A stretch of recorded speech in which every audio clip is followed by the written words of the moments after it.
3, this is approval of the minutes of the meeting, approval of the minutes for the meeting held on August 1st, 2019. The minutes were sent out previous to the meeting, I believe. I'll move to approve. Second.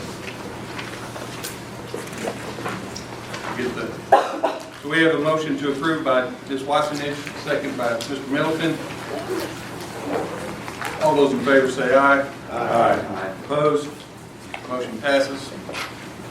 We'll move to agenda item 4. This will be brief, though. Status of Edwards Aquifer Habitat Conservation Plan. We're not going to have an update today, correct? Correct. So we'll schedule. Scott's not able to be Very fine. So we'll, I'm sure it'll remain on the agenda and future updates provided. Move to agenda item number 5, status of Guadalupe San Antonio Bay, San Antonio Mission, Aransas River Mission, Oh, that's Coconut me. Bay, etc. BBAS and BBAS committees. Diane, you're going to provide an update? I have a short update so you'll know that we have been doing something. The BBAS stakeholders had a teleconference meeting on October 10th, and the environmental flows project proposals were reviewed by a subcommittee who provided recommendations to the stakeholders. And they prioritized studies that are being considered for potential funding by the Texas Water Development Board from funds appropriated by the 86th Texas legislature. This is to support the agency's strategies and the environmental flows adaptive management processes. This has been going on for many sessions where we get some money for studies to understand whether we're getting enough environmental flows or not and how we're going to do the adaptive management process. And we've had a subcommittee, and some of the same science subcommittee people have served on that for many years, and they've prioritized the studies that are presented to us.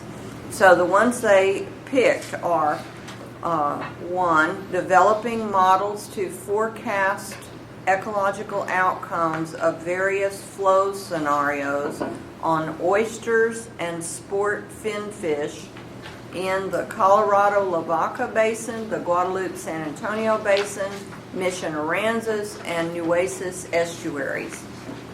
The other study that they prioritized was the Guadalupe Delta Ecological Assessment of Freshwater Inflows. And then a third one is a freshwater mussels in-stream flow phased assessment in the lower Guadalupe River. During that teleconference, the stakeholders asked if the subcommittee of science members would consider 2 additional proposals that would be received in full by October the 20th. And those 2 proposals were received and they were looked at. One of them was using comparative long-term benthic data for adaptive management of freshwater inflow to 3 mid-coastal basins, kind of a second phase of that. And the other one was a surface water-groundwater interaction in part of the Texas Hill Country in the Colorado and Guadalupe basins. So on October the 25th, the subcommittee discussed these proposals. Their consensus decision was that the original recommendation of the first 3 I named should remain unchanged. So that is being referred to the Texas Water Development Board. And there's apparently a memo in your packet for more detail. I don't see it. Yep. There it is. And that's really all. I mean, there are some seats open, but we haven't decided what the deadline is going to be on nominating people for those. So you'll hear about that later. Any additional discussion? Being done, we'll move forward. Agenda item 6, Texas Water Development Board communications.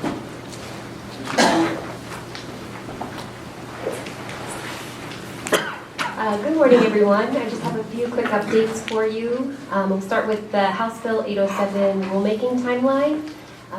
The board is going to be considering draft rules in January. A public comment period will follow that, and then the final rules will be considered by the board next spring.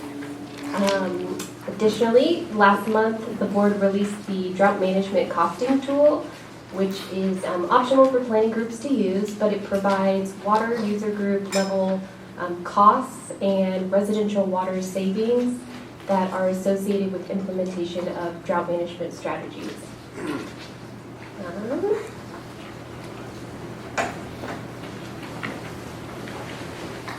And then we've also recently sent out some information in preparation for the initially prepared plans. And a copy of this schematic is included in your meeting materials under agenda item number 8. See if you can see this. Okay, so I don't know if you'll be able to follow along with the little pointer up there, but I just want to walk you through it. It's going to kind of outline the process that's going to be going on next year between when the IPPs are adopted and then when the final plans are submitted. So, where'd it go? All right, so the initially prepared plans are due to the Water Development Board on March the 3rd of next year. Prior to that, the planning groups will adopt the IPPs, and that'll occur at a regular planning group meeting. So on March the 3rd, oh no. All right, so on March the 3rd, all of the IPP documents are due to the Water Development Board. At the same time, all of the data needs to be entered into the planning database, and all of the data checks need to be completed. Planning groups have 60 days after the IPPs are due to inform the board of any potential interregional conflicts. And then the board has 120 days to review the IPPs and issue comments to the planning groups. And separately, once the planning group adopts the IPP, you're required to hold a minimum of 1 public hearing on the IPP. This requires a pretty substantial notice that has to be published 30 days before the hearing. And it also includes IPP documents being delivered to the public for review. And this public hearing notice also kind of opens the public comment period. So after the hearing, the public comment period remains open for an additional 60 days. And at that time, federal and state agencies have 90 days to issue any comments to the planning group.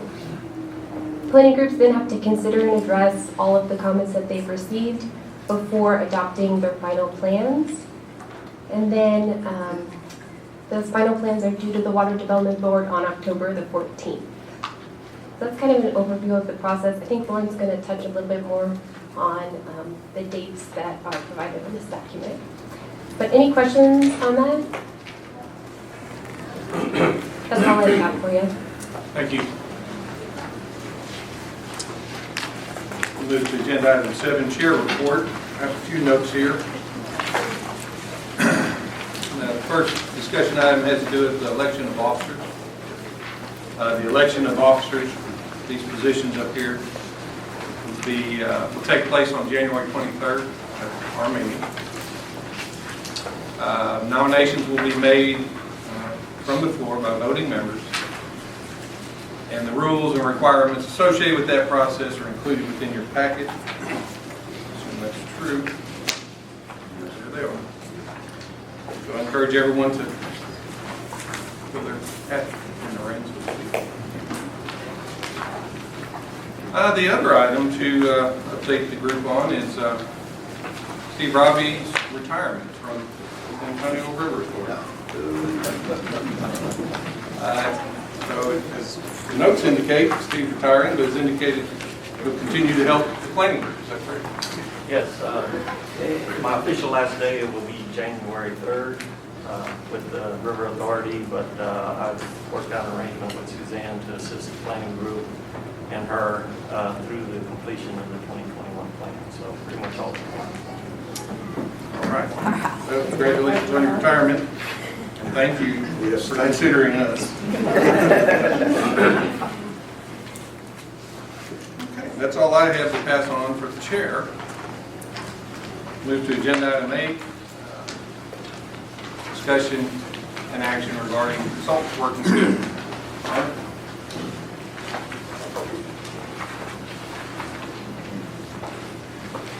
Hello, my name is Lauren Gonzalez. I'm with Black and Beach, and I'm very happy to be here today.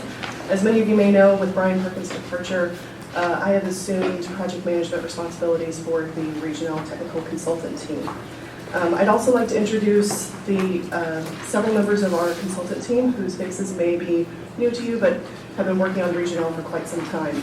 On our Black and Beach team, we have Sarah Eatman, Gina Lagade, and Katie Snyder. And from Daniel B. Stevens, we have Stephanie Moore, who is on her way, and Andy Donnelly.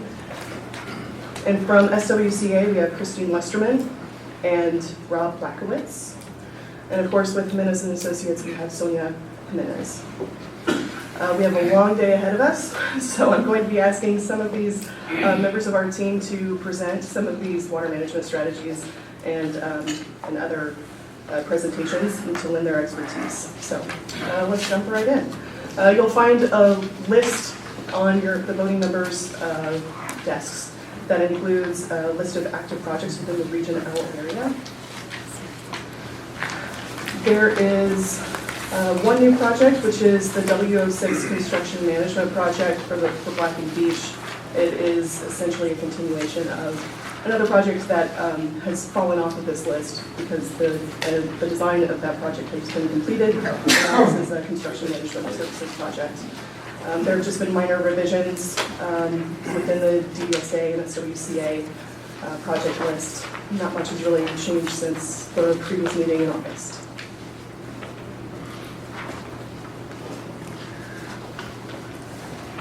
So going back to this IPP and final plan schedule and schematic, as Elizabeth mentioned, the Texas Water Development Board provided this schematic to us so that we can understand what the process is for completing the IPP and getting the final plan submitted by October 14th of 2020.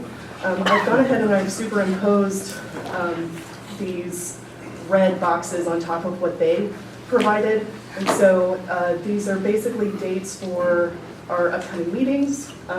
They are, for example, the RWPG adopts the IPP. That's scheduled for February 20th, and that's our regularly scheduled meeting for February. And we'll have a meeting before then, which I'll talk about. That will be January 23rd. And right now we've got over here, if you go to the right, the RWPG holds IPP hearings. Right now we have 3 hearings that are scheduled on this particular schematic, but I believe that that's going to be an agenda item discussion later on in this meeting.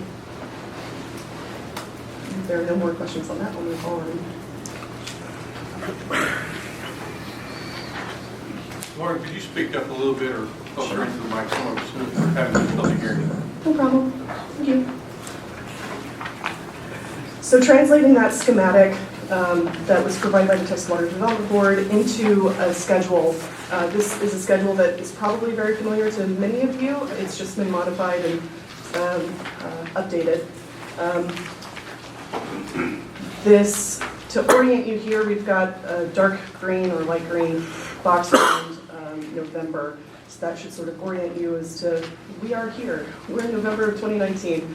And so we are finishing up the evaluation of potential water management strategies, and we are starting on Chapter 6 this month. We are continuing with our Chapter 7 response information, drought response information, mainly with the Emergency Interconnects report, which I will discuss later on in our presentations. We are wrapping up the Chapter 8 policy recommendations and unique sites, and there will be an agenda item discussion for that in a short period of time today.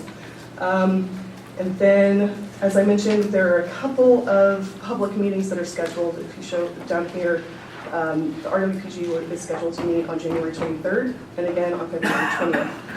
The plan at the January 23rd meeting is to review and present Chapter 8 and the Emergency Interconnects report of Chapter 7. And to also identify the recommended water management strategies at that meeting. And then between the January 23rd and the February 20th meeting, that's when we're going to perform the cumulative effects evaluation for Chapter 6. And if there are no questions, I'll move on the schedule. So that completes the agenda item 8. Moving on to agenda item 9. We are providing chapter summaries for chapters 3, 4, and 7 today. And given that we have many water management strategies to go through, I'm going to probably move through this rather quickly.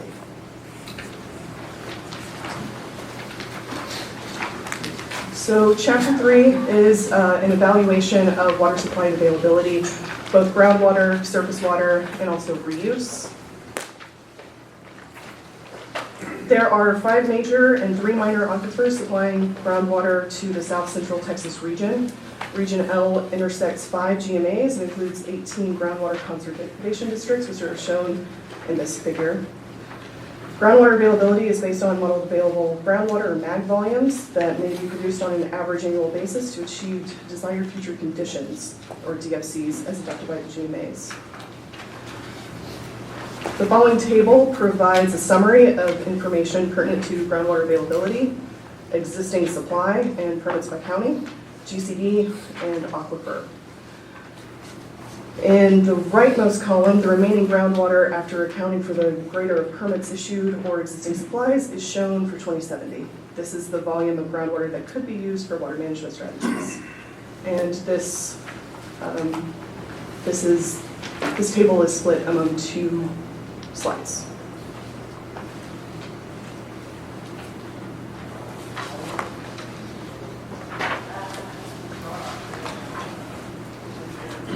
So projected groundwater supplies for most aquifers are projected to hold steady on an annual basis throughout the planning horizon from 2020 to 2070.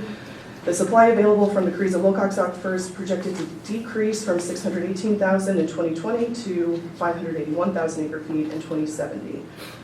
Supplies available from the Gulf Coast aquifer are projected to generally increase, while the supplies available from the Sparta and Queen City aquifers are projected to decline slightly over the planning horizon. The remaining aquifers are projected to remain constant from 2020 to 2070. And this provides a percent of total for the groundwater supply. So you can see for the Carrizo-Wilcox, supply is almost or over 50% of the groundwater for Region L, with the Edwards aquifer another 20%, and the other aquifers providing smaller percentages.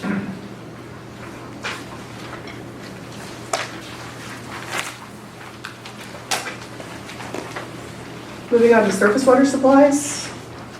The Nueces, San Antonio, and Guadalupe river basins are the major river basins of interest for the regional water planning. Regional relies on 4 hydrologic models for surface water availability: the Guadalupe San Antonio River Basin WAM, the Nueces River Basin WAM, and to a much lesser extent the San Antonio Nueces River Basin WAM, and the Lavaca Guadalupe River Basin WAM. Surface water supply analyses for the South Central Texas region have been completed using the WAMs to quantify the firm diversion associated with run-of-river water rights, calculate the firm yields associated with Canyon Reservoir and Medina Lake system, and to ensure reliability of the authorized consented uses. And this figure just shows some of the major run-of-river rights within the Region L area. So reuse supplies have been determined by collection of data provided by known recycle system operators within the Region L planning area. In general, the recent data that has been provided was provided, and the maximum reuse water delivered has been used as the current available supply. And that is the end of chapter 3. Yes, sir. On the assessment of groundwater supply, you're just using the groundwater supply within the Region L, right? Because there is groundwater supply coming from other regions. Yes, sir. All of these figures are just for Region L.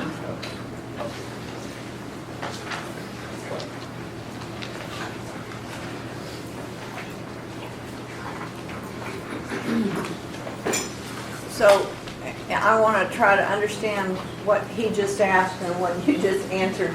So if water were coming from the Carrizo Wilcox in another region, then would that be counted in this assessment of groundwater supply? That we're getting 53% of our supply from the Carrizo Wilcox?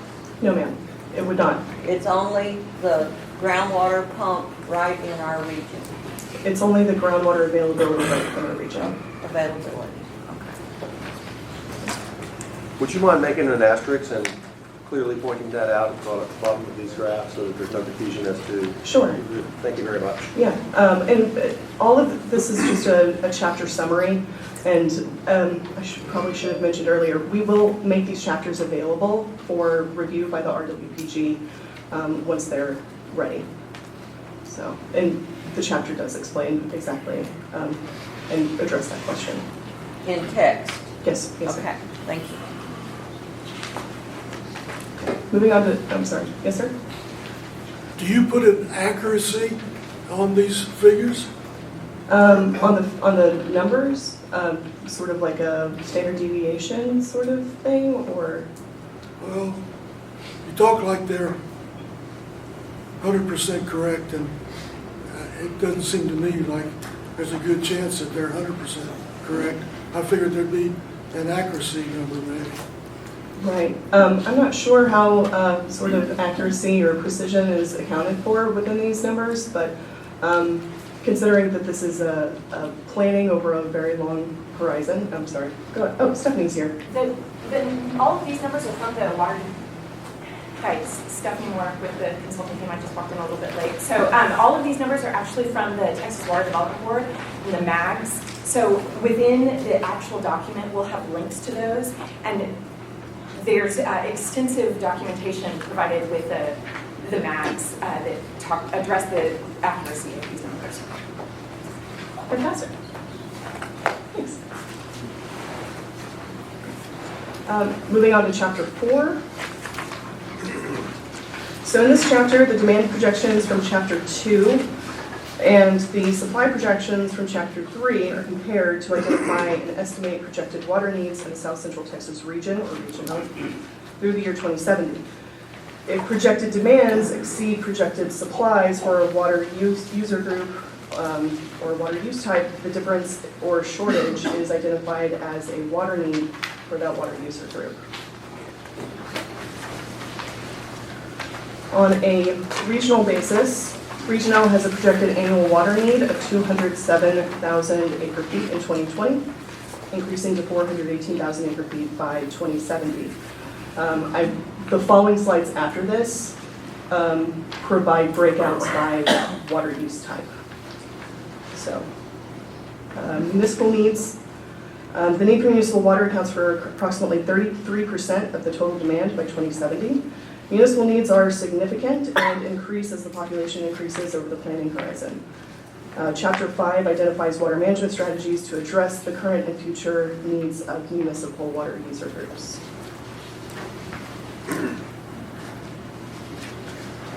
Irrigation is the second largest water use type in Region L, behind municipal, and has the largest need. And this is partially because of how the needs are actually calculated for irrigation. It uses a year with the maximum demand and minimum supply, because irrigation surface water rights are filled only after domestic, municipal, and industrial water is set aside. So increased efficiency and conservation may alleviate some of the impacts of drought. For steam electric, the current supplies for steam electric power generation meet approximately 80% of the 2020 demands. This stems in part from the anticipated near-term growth of power generation demands, the likelihood of some short-term contractual water, and in part from increasingly efficient power generation in terms of consumptive water use. These will be discussed more in Chapter 5 as a strategy to identify or to address the needs for steam electric power. Needs only exist in Bexar and Victoria County.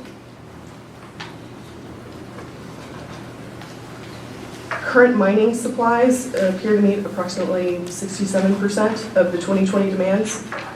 Because of reporting limitations, there may be additional mining supplies from groundwater that would exceed the MAG values for some Oxford County and River Basin areas. For manufacturing, the water demand is met by both groundwater and surface water, and current supplies meet approximately 86% of 2020 projected demands. Livestock demands are met by numerous groundwater wells, ephemeral streams and ponds, as well as surface water diversions. These supplies are expected to be sufficient to meet the needs of the relatively stable livestock demand.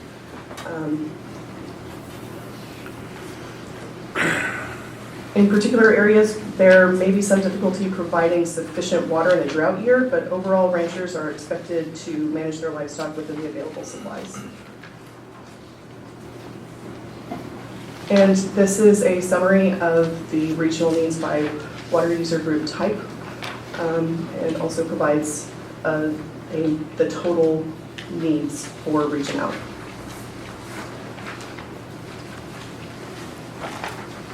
If there are no questions, I'll move on to chapter 4. A question. Yes, sir. For some of these groups, they have needs in 2020 right now.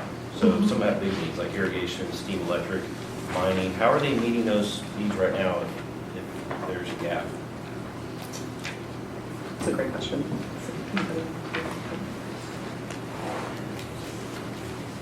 For instance, hi, Sarah, even though you don't know me. So, for instance, irrigation, as Lauren had mentioned previously, the way that you estimate the demands is by looking at the highest demand year in a drought year supply. So rather than represent irrigation demands as the year in which irrigators had the least amount of water to work with, those demands are still represented as the highest demands, whereas the supplies are constrained by the rules of planning to be the drought year supply. So it's anticipated that by managing crop types, there's going to be a lesser amount of water available to irrigators that they will manage sort of at their own. They can make decisions appropriate to them. So that unmet need is pretty common among a lot of the regional water planning groups for irrigation. For irrigation, we address that through conservation water management strategies. Although in a lot of regions, unmet need goes through the end of the plan in irrigation because of that kind of particular scenario wherein demand is expected to react to the available water in any given year. Unmet needs in municipal will all be addressed through water management strategies. And some of the other categories like steam electric may be, as Lauren had mentioned, using short-term water rights, which is something, or water transfers or purchases of water rather than the water right, in which case it's not something that we can consider a reliable supply, but one would assume that they're finding the water some one way or another through purchasing water from an account holder that has a surplus or something along those lines. Thank you. Can you go to slide number 8, manufacturing needs? 2070, you have it listed at 11,578, but on slide number 10, it's 13,000. So 2070, so it's either 11 or is it 13? It looks like we may have transposed some numbers here, and we'll make sure that it's correct in the So write-up. adding the numbers. Yes, sir? On the steam electric needs there, the next 50 years, y'all aren't projecting any increase, correct? That's correct. But with the increase in population, do you not think that there's going to be a demand for greater electricity? Sure. How's this going to be provided? Green. Hi again. A lot, so there's a couple of things that go into projecting steam electric as constant, and one of those is the conversion of the type of power generation that is being constructed.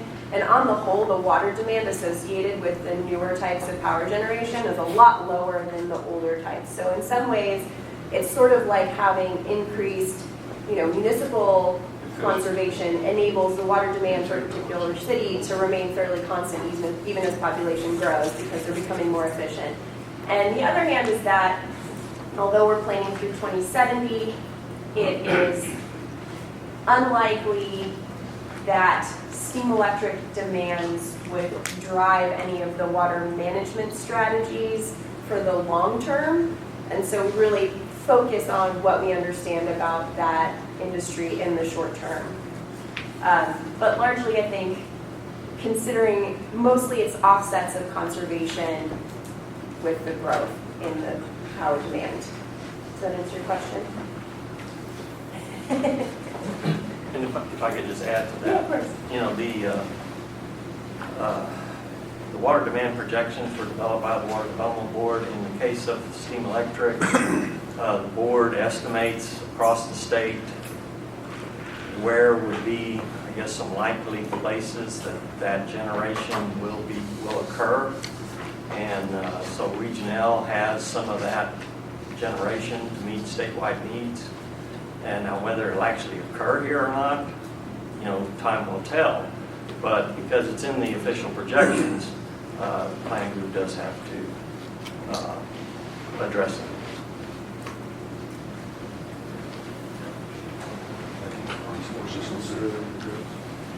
Any other questions?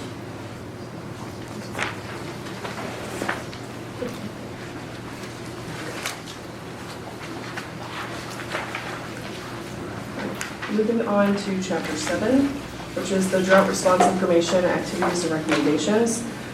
Chapter 7 identifies the drought of record and current drought preparations and responses.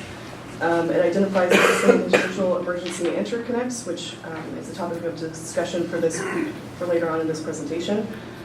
Emergency responses to local drought conditions or loss of municipal supply, region-specific drought response recommendations and model drought contingency plans, drought management, water management strategies, and any other drought-related considerations and recommendations.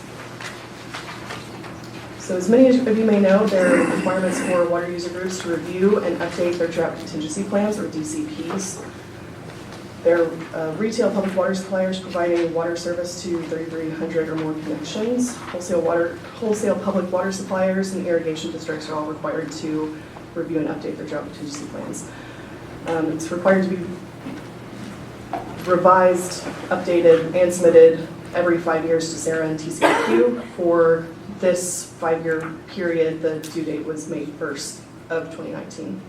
And Lauren, just to clarify, we don't get we only get the ones for Region L, and that is because we are the political subdivision administrator for Region L. Yes, sir. So across the state, each water user group is required to submit their drought contingency plans to the political subdivision of their applicable region and the TCEQ. And unfortunately, we don't always get all of the drought contingency plans that are available, that are out there. We contacted the TCEQ and obtained some drought contingency plans from them. We looked online and got several drought contingency plans as well, and we also used the drought contingency plans that were submitted to SARA. And we evaluated 23 drought contingency plans and summarized their triggers and their responses. Of those 23, 11 rely solely on groundwater, and 12 rely on both groundwater and surface water. The most reported triggers in these drought contingency plans are demand capacity based and failure and contamination.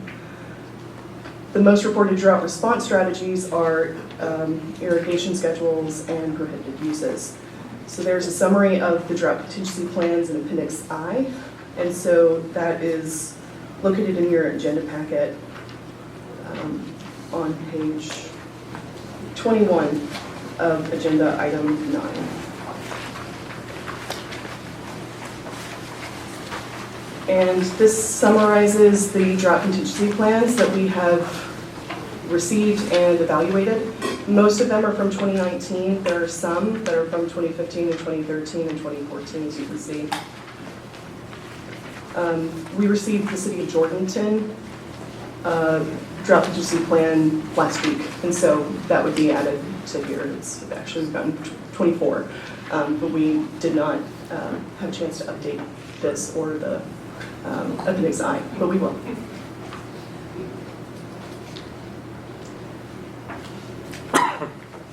So Chapter 7 also includes drought response recommendations in the form of model drought contingency plans. There are 2 required model draft agency plans in Chapter 7. And the 2016 South Central Texas Regional Water Plan identified GVRA as a representative example of surface water drought contingency plans, mainly because they provide water to several entities throughout Region L, and they rely on several different types of surface water triggers that could be used by entities when developing drought contingency plans. For groundwater, SAWS was previously selected as the representative example because they are the largest provider of groundwater to Region L. In the following slides, so the following 5 slides, are a summary of GVRA's drought contingency plan. This is stage 1 for mild water shortage, and you'll see here we've got a list of their supply sources. So we've got Canyon Reservoir, the hydroelectric lakes, the Luling water rights, and the lower basin water rights. And this column right here provides a list of the triggers associated with each of those supply sources and the responses for each of those. And this is for stage 1 and stage 2 and stage 3, which is a severe water shortage, and stage 4, which is critical/emergency water shortage. And there are only 2 supply sources that actually have a stage 5. And those are the hydroelectric lakes and the lower basin water rights. I might be overly sensitive for other reasons, but I think we probably need to have a conversation about the title of that supply source of hydroelectric lakes. We can have that offline. Sure. I think this is directly from the I know. Okay. Well, whatever would make it more clarify it. Thank you. Welcome to change it.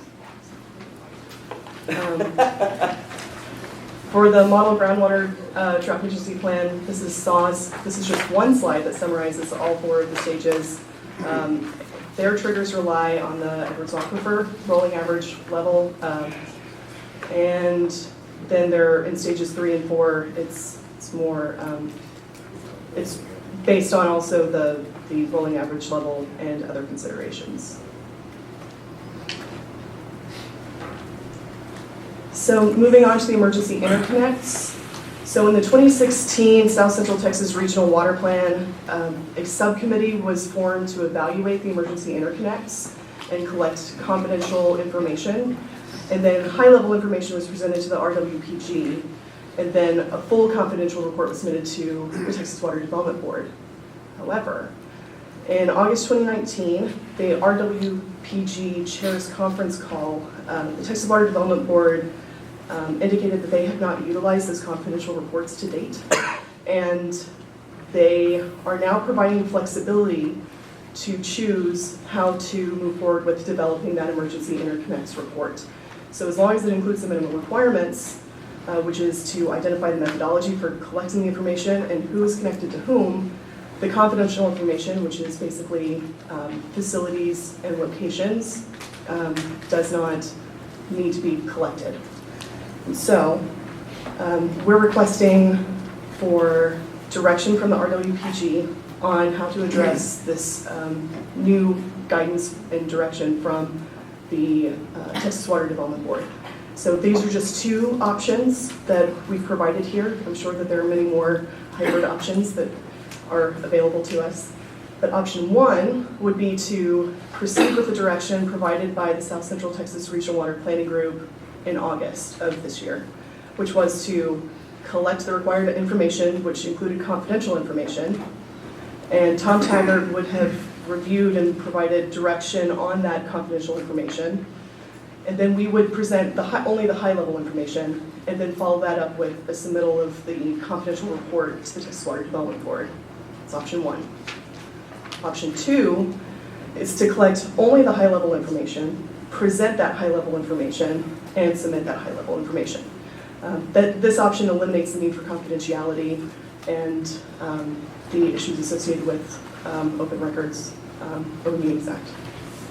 So with that, I'll turn it over to you all for discussion. Any additional discussion, Steve?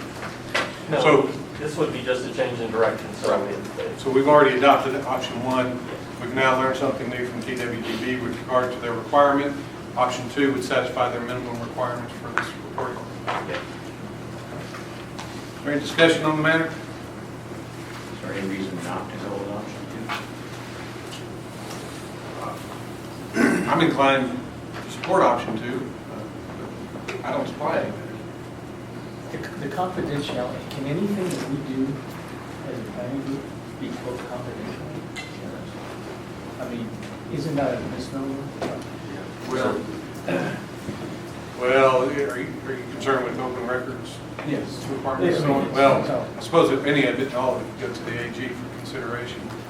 I thought that was the purpose of collecting it by a consultant, having Mr. Taggart review it independent of this group, and then only providing as a record to this group the so-called high-level information to protect it. How the Texas Water Development Board would protect that information, I don't know.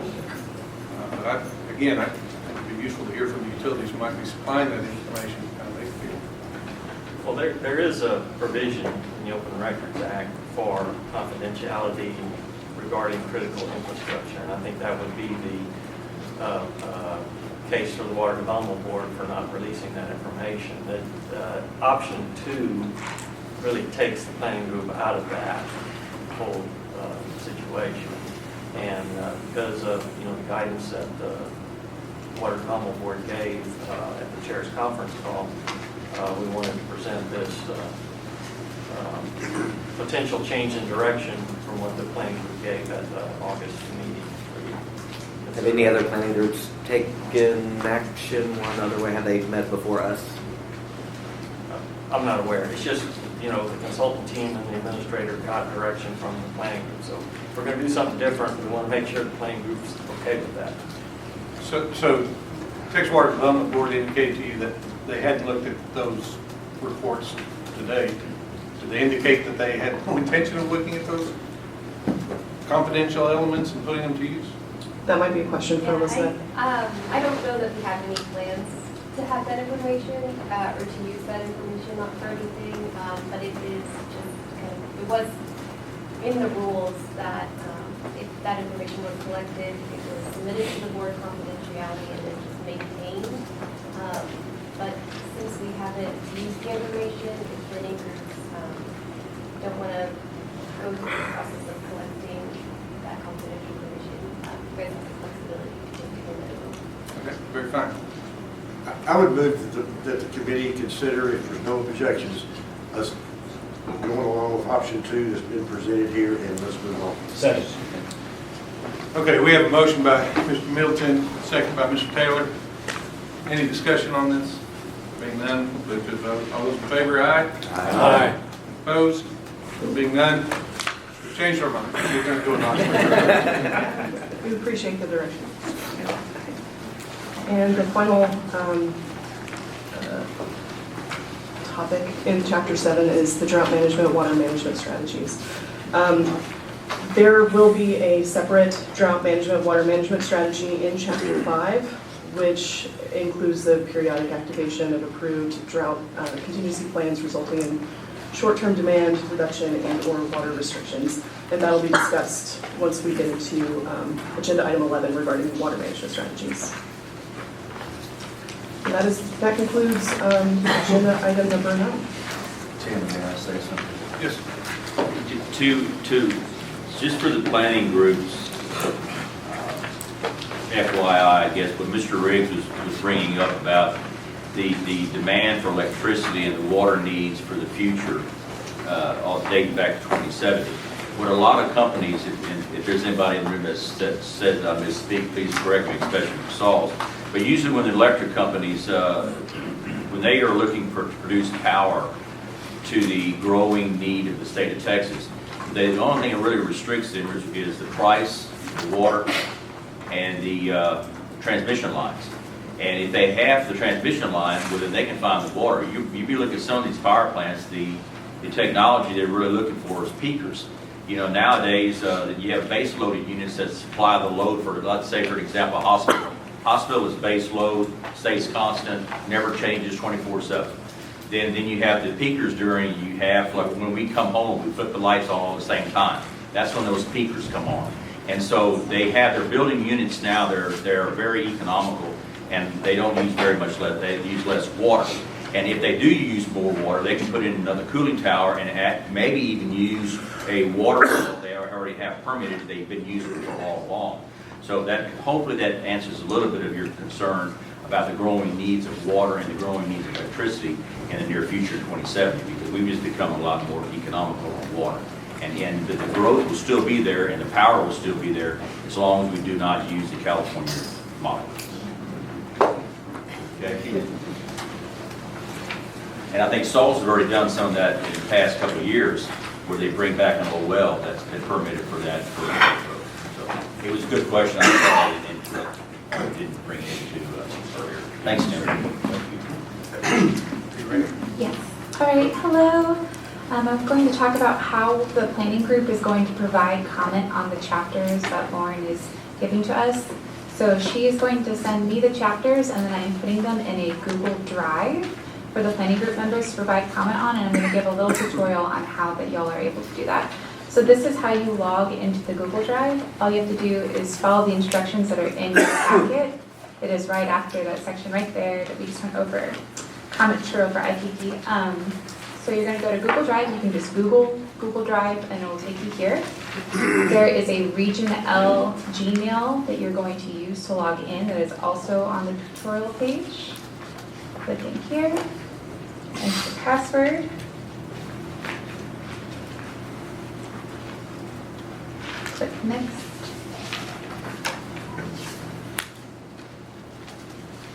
It is going to take you to this page. You're going to click right here.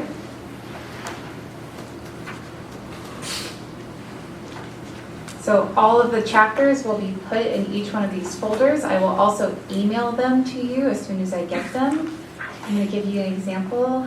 This tutorial page is also right here in case you forget or have any questions. You can also contact me at any time. Let's go to chapter 1. Moving a little slow.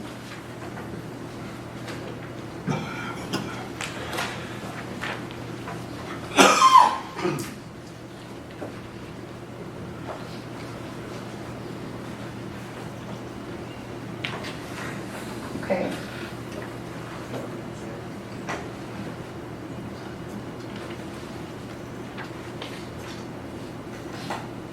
I don't know why it's not opening.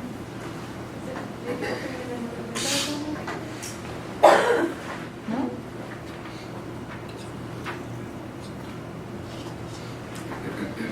So we're all aware of the deadlines. Obviously, don't wait till the last minute to try to get your comments in.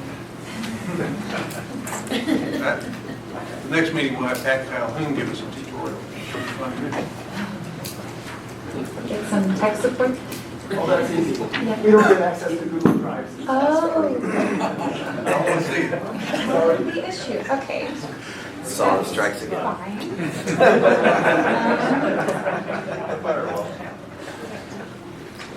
Okay, well, I will do my best to explain.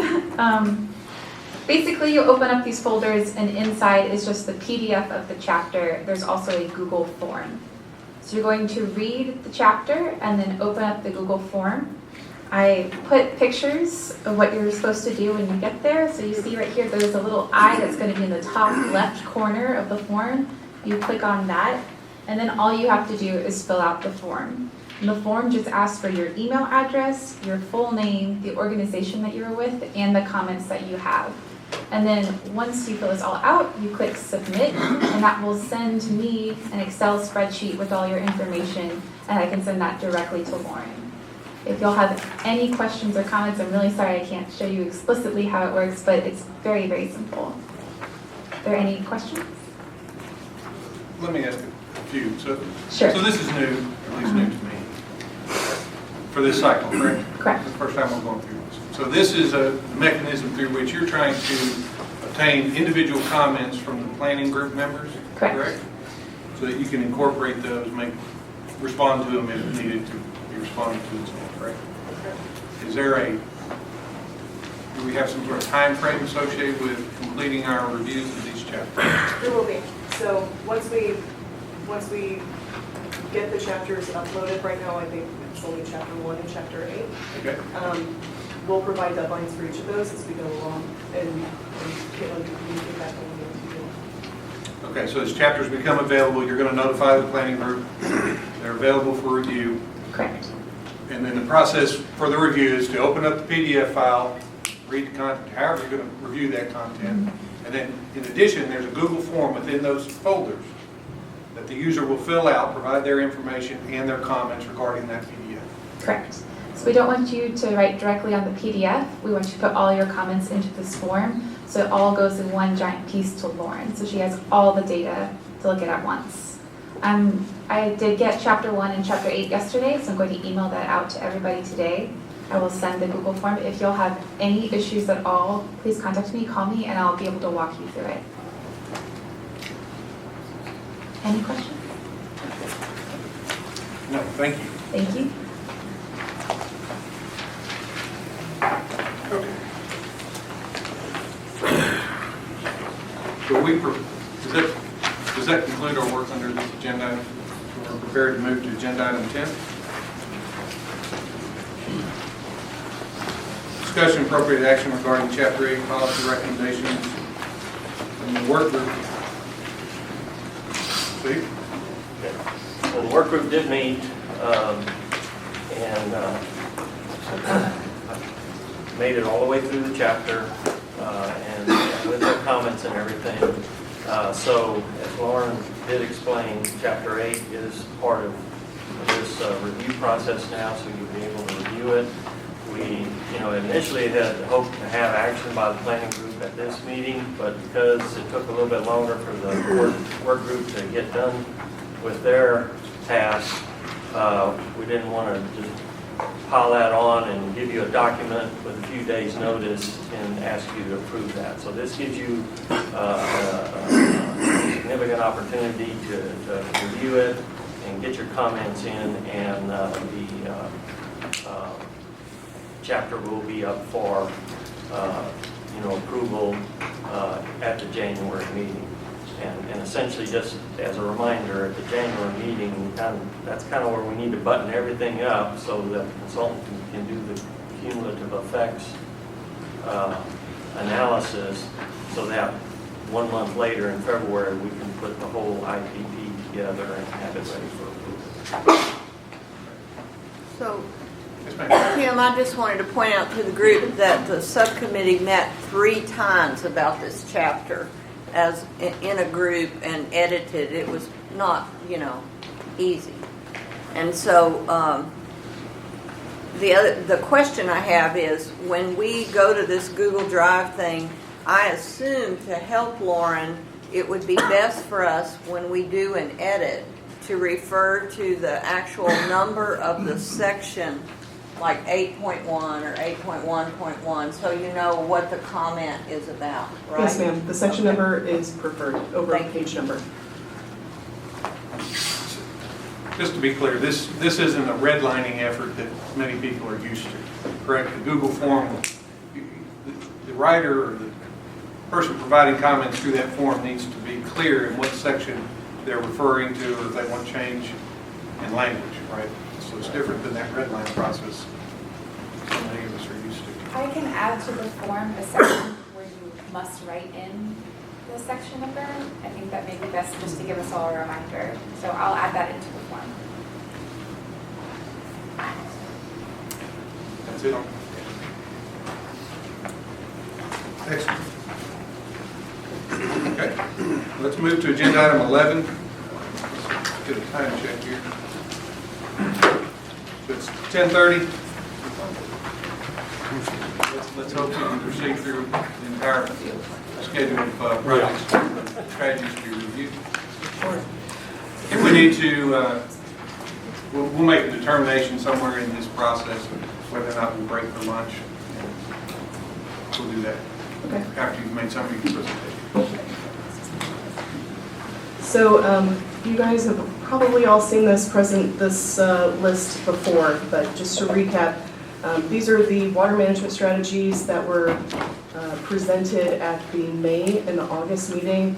The green text indicates that it was presented at the May meeting, and the blue text, the dark blue text, indicates that it was presented at the August 2019 meeting. And then these are the water management strategies that we're presenting today, which is why we're running through some of this stuff, because we've got a lot to go through. Today we'll be reviewing ARWA's Phase 1, Phase 2, Phase 3, GBRA's Mid-Basin Phase 2, several other GBRA water management strategies, CRWA's Brackish Carrizo Wilcox, City of Victoria Groundwater Surface Water Exchange, Martindale WSC Alluvial Well, Maxwell WSC Trinity Well, County Line, Trinity and Brackish Edwards wells. And then there are some general water management strategies that are drought management, Edwards transfers, Carrizo Wilcox conversions, surface water rights, balancing storage, and recycled water strategies. These general ones don't necessarily have a sponsor, but it's just sort of the these water management strategies are a tool in our toolbox so that we can make sure that we're addressing any needs, so there are as few or none unmet needs for municipal purposes. I'd also like to call your attention to the City of Kennedy Carrizo well, which is highlighted here. At the August meeting, you all provided us direction to evaluate this water management strategy. We reached out to them, and they are not, the City of Kennedy is not at a point where they have a fully conceptualized idea or plan for this project, and so they weren't ready to share that information at this time. So at the direction of Chair Scott, we did not evaluate the City of Kennedy water management strategy.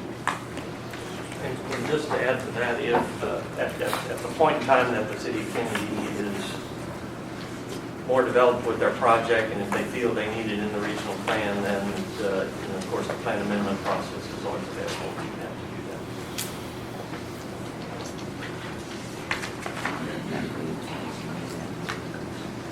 that. So, moving on to this snapshot of water management strategies. You may remember that I think we referred to this as a heat map previously. We're now calling it a snapshot. And so the snapshot is just a summary of all the water management strategies for which there is a sponsor. So you'll note that it doesn't include the general water management strategies like the drought management, the recycled water strategies, surface water rights, balancing storage, all of those. So you'll see, just to orient you on this page, we have a column of the water management strategy sponsor, the name, and then the month in which it was presented to you all. So you can see all of the water management strategies that we are presenting here at this November meeting. We have a listing of the firm yield and the annual costs. You'll note that the color gradients here are sort of a relative amount within each column. So the clear cells that are like 240 and 320 acre feet per year are clear, and the largest water management strategy for yield is 70,000, is this darker pink color because it's not red. That's why we chose pink. And then the annual cost is the same thing, where the lighter color is a lower unit cost and the darker color is the higher unit cost. We also have the environmental and cultural assessments ratings. They're from 0, 1, and 2. You can kind of think of these color coding as like a stoplight, but replace blue for red. So green is 0, yellow is 1, 2 is blue instead of red. And so this is just to sort of orient you, and so you can easily compare water management strategies as we're going along and presenting them at this meeting and beyond. So at this point, I would like to invite Christine Westerman and Rob Lackowitz with SWCA to provide a short educational presentation regarding the environmental and cultural resources assessments performed for water management strategy evaluations. Thanks, Lauren. I'm Christine. This is Rob, in case you were wondering which was which. And we really just wanted to talk very briefly about the process for our initial environmental reviews of the construction impacts for the water management strategies.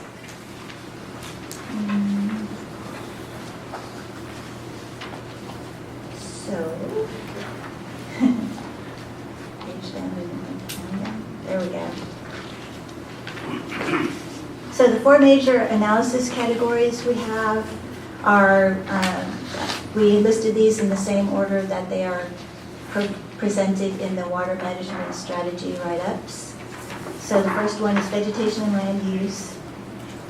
Number 2 is aquatic resources. Number 3 is endangered and threatened species and species of concern. And I will be talking about those 3, and then Rob will be talking about cultural resources.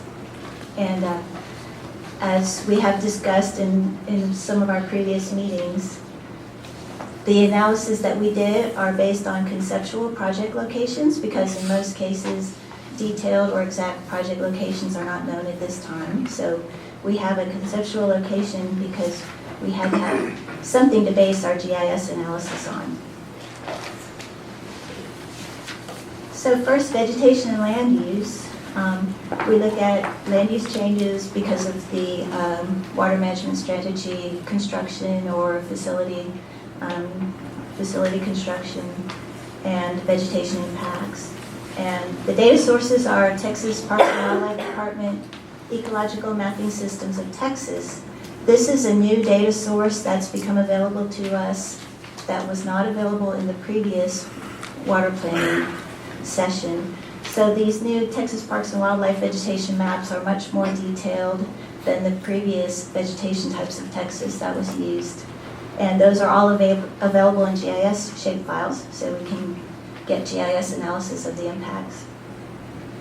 We also look at National Land Cover Database and aerial photography, and those give us also an idea of the land use impacts and vegetation. Number 2, aquatic resources. That's mainly to look at potential impacts on streams, rivers, and wetlands.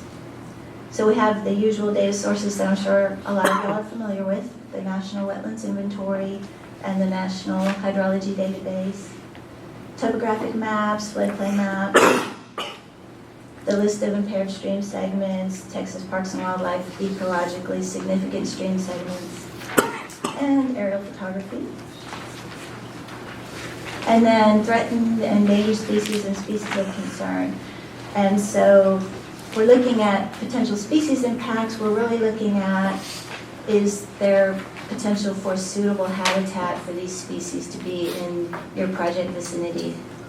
So in addition to these data sources providing the species lists and listing plans, we also go back to those previous reviews of the vegetation and aquatic habitat impacts, because some of the species are terrestrial and some of them are aquatic.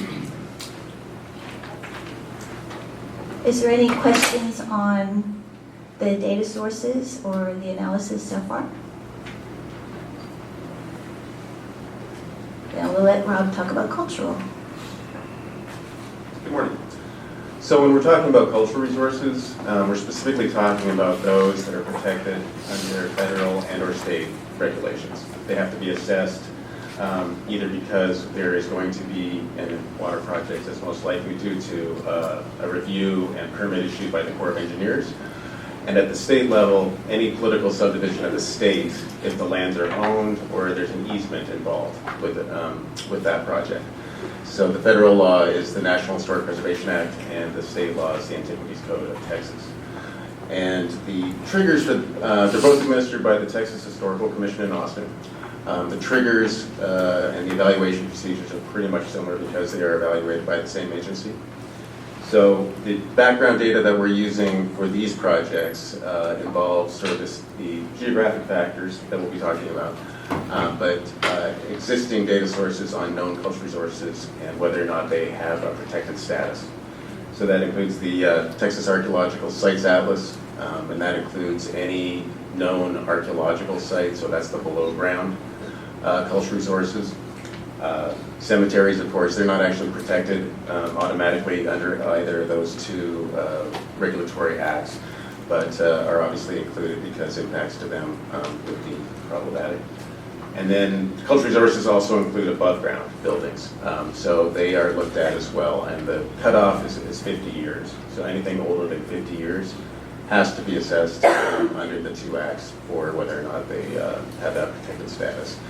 And it doesn't necessarily just include residential structures. It can also include things like bridges or water towers. The National Register of Historic Places is what is administered by the National Park Service. It includes all the federally recognized significant cultural resources. And then the state level, under the Antiquities Code, the equivalent of that is the State Antiquities Landmark. So what we've been doing for these conceptual projects is developing a GIS model that looks at both the known resources and then tries to figure out, based on landform and where those other known sites have been located, to figure out whether or not there's unrecorded, or what the percentage chance that for something that's unrecorded but significant to be located within those areas. So this is a sort of a quick overview and broken into what we call high, medium, and low potential zones. So we have a conceptual pipeline project that crossed at that location. Sort of the difference in the rankings is that area with terrace deposits, so well drained, elevated, above existing water bodies, that has a higher potential for people to be using it than an area that's farther away with poorly draining soils. So the kind of the overview that we look at, if we're to simplify it, is if it's a landform that you would be settling on or would do hunting or other activities within the last 10,000 years, chances are that somebody else has already done that as well. And then, of course, we also look at the placement of the known archaeological sites and buildings. So together that equals a score. And it looks at both the landforms that are crossed, and it'll have a range of percentage of what we think, based on the GIS model, as to whether or not it has landform possibility for containing unrecorded archaeological site or historic building. And then a score modifier is based off of the known sites from that. So the base score is based on topographic, fluvial, and the other natural layers. A lot of it derived from the same sources that Christine's using for the natural resources. And then we add on based on the number of known cultural resources that are there. And so this just gives an example of how the score can be derived. So if we have based on the topographic factors, hypothetical base score of 50, that's actually a typo. It shouldn't say percent. It's a score that's just ranked. And then we add in the known archaeological and cultural resources to give that total score. So the higher the score generally means the more known cultural resources that are inside that area. Is that? So, any questions?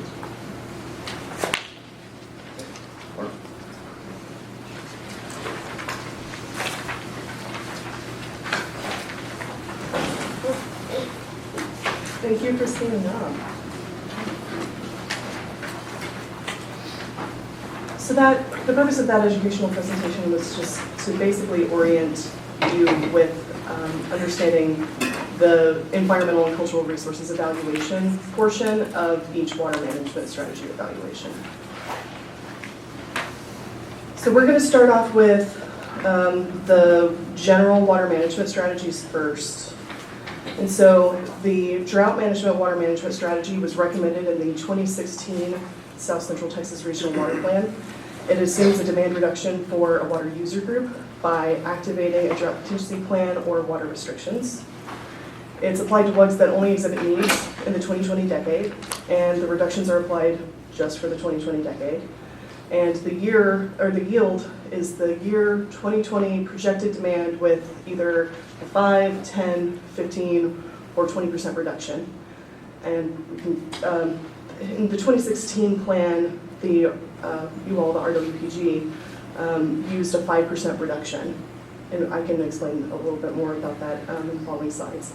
And SAWS has a distinct and separate table from the other water user groups that exhibit needs in 2020, because SAWS does not exhibit needs in 2020. So they have chosen to have drought management as a water management strategy for demand reduction for 2020 through 2070 as sort of like a customized user input for their reduction percentage. So in the previous plan, the 2016 plan, the drought management, water management strategy used a special costing model that was not provided by the Texas Water Development Board. In this plan, the Texas Water Development Board has provided a drought management costing tool to all of the regional water planning groups. And this costing tool is developed by Texas Water Development Board's economists, and it identifies or evaluates the economic impact of reductions due to a drought water management strategy. It also estimates the possible costs to municipal WUGs from reduced residential use. And so this is a graphic that sort of shows all the different information and data that has gone into develop this costing model, this costing tool. And so we have census household size data, population projections, TML, which is the Texas Municipal League, price and quantity data, and also these user supplied percent reductions in use. And so all of the census household data and the population projections and the TML price and quantity data are all already embedded in this costing tool.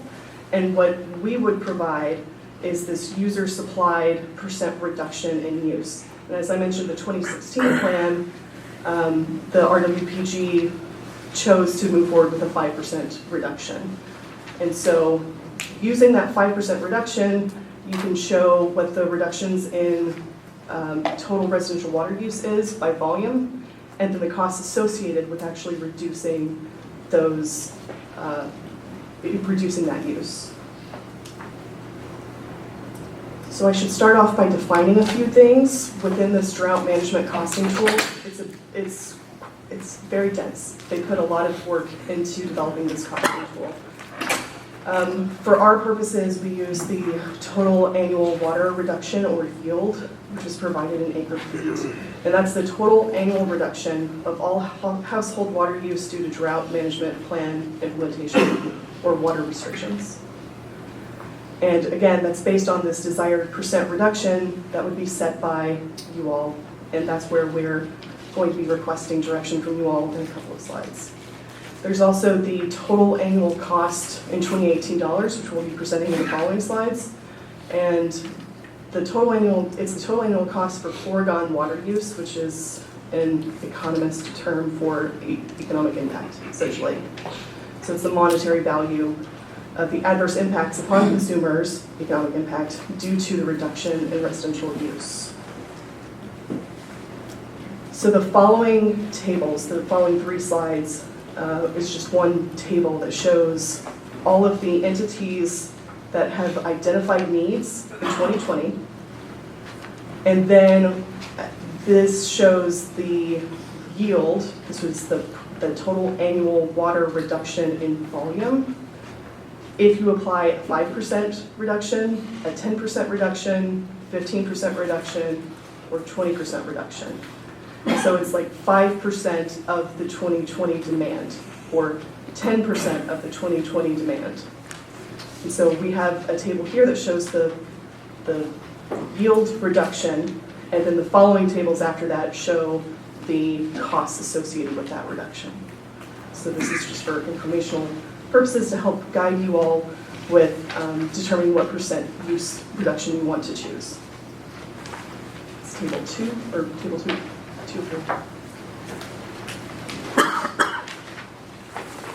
And so this is the total annual cost, and again, that's really a measure of the economic impact of the foregone water use. And this is associated with the 5%, 10%, 15%, and 20% reduction for all of those entities that have a need in the 2020 decade.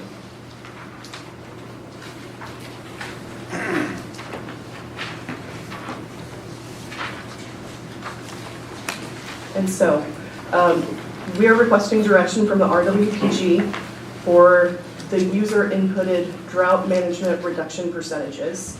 Again, the 2016 plan used 5%, and if we were to move forward with a 5%, the average demand reduction for all of those WUGs would be about 57 acre-feet per year, which equates to a $4,400 total annual cost. Again, that's economic impact of the foregone water use, with a minimum of 3 acre-feet and a maximum of 490 acre-feet per year. And then at the 10%, this shows the average demand reduction of 114 acre-feet per year, 15% average demand reduction of 171 acre-feet per year, and with 20%, an average demand reduction of 228 acre-feet per year. And you can see the costs associated with that increases dramatically between the 5 to 10 to 15 to 20%. So 5% has a maximum demand reduction cost of $29,000, whereas the 20% has a maximum total annual cost of $569,000. So it's a significant difference between the 5, 10, 15, and 20%. And so with that, I turn it over to you all to provide us direction on which user inputted percentage of demand reduction you would like for us to move forward with. Thank you. Any comments, discussion? Vote.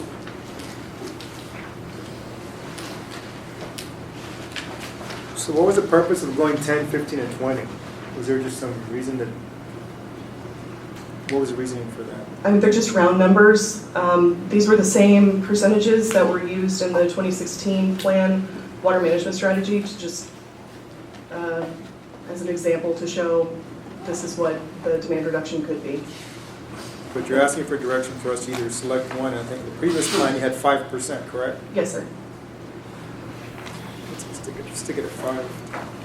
The overall picture here is to look at the ones that have a need that's projected, that's unfulfilled, and that's just for 2020. Yes, ma'am. And to see if some of them can be eliminated with this sort of water reduction. Sure. This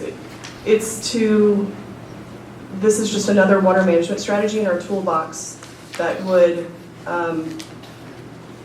hopefully minimize, if not eliminate, some of these WUGs that have identified needs. And so this would go towards eliminating those unmet needs. So by implementing drought management, water management strategies, they would reduce their demand sort of voluntarily. So if we did use the 5%, do you have an idea of how many would be eliminated from that list? We haven't put that together for this particular presentation, but that will be identified in the actual write-up for the water management strategy.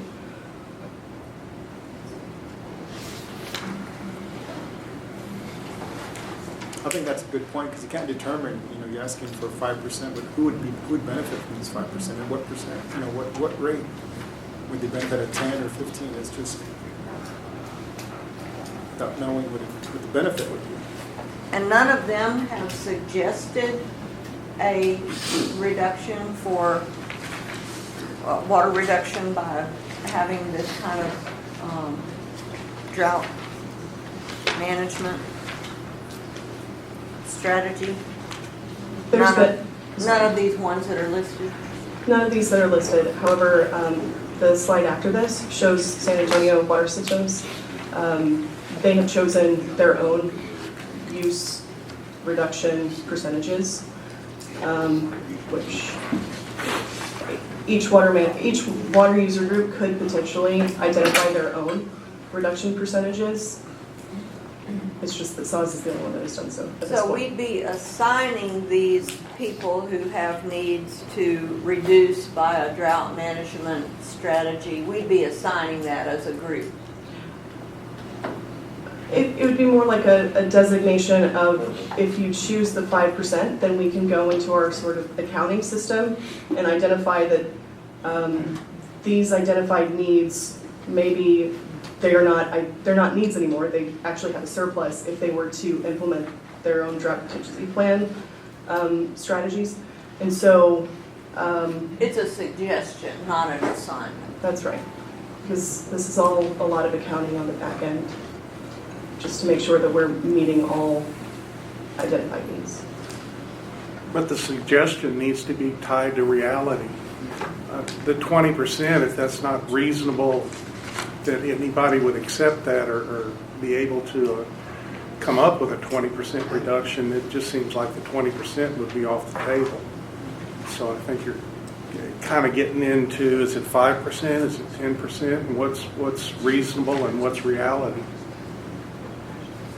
Are these entities on this list, do they have specific conservation plans that would result in these kind of reductions? Have we talked to them, or is it just an assumption that they would reduce?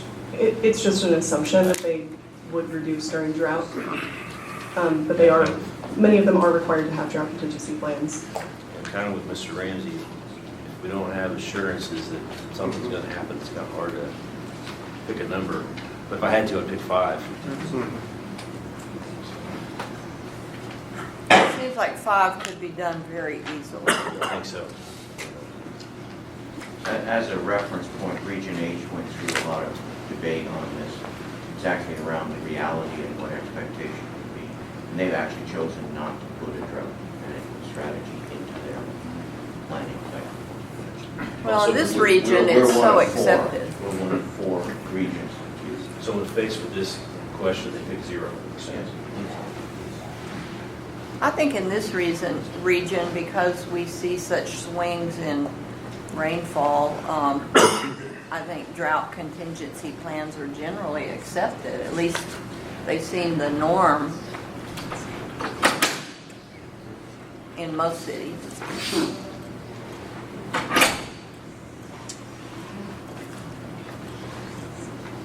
It would appear that the drought contingency plan would probably be more important. I say that, and I'm sitting here question, for a surface water supply water user group than an aquifer. And then you stop and think about it, that's not true either. So, No. I'd have to say no. recharge. So,